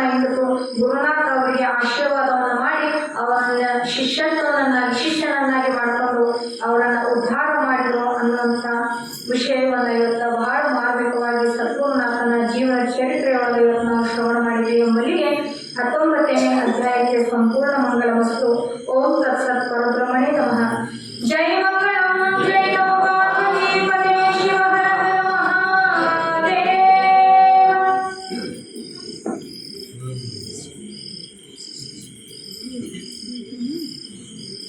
ಸ್ಟಾಪ್ ಮಾಡಿ.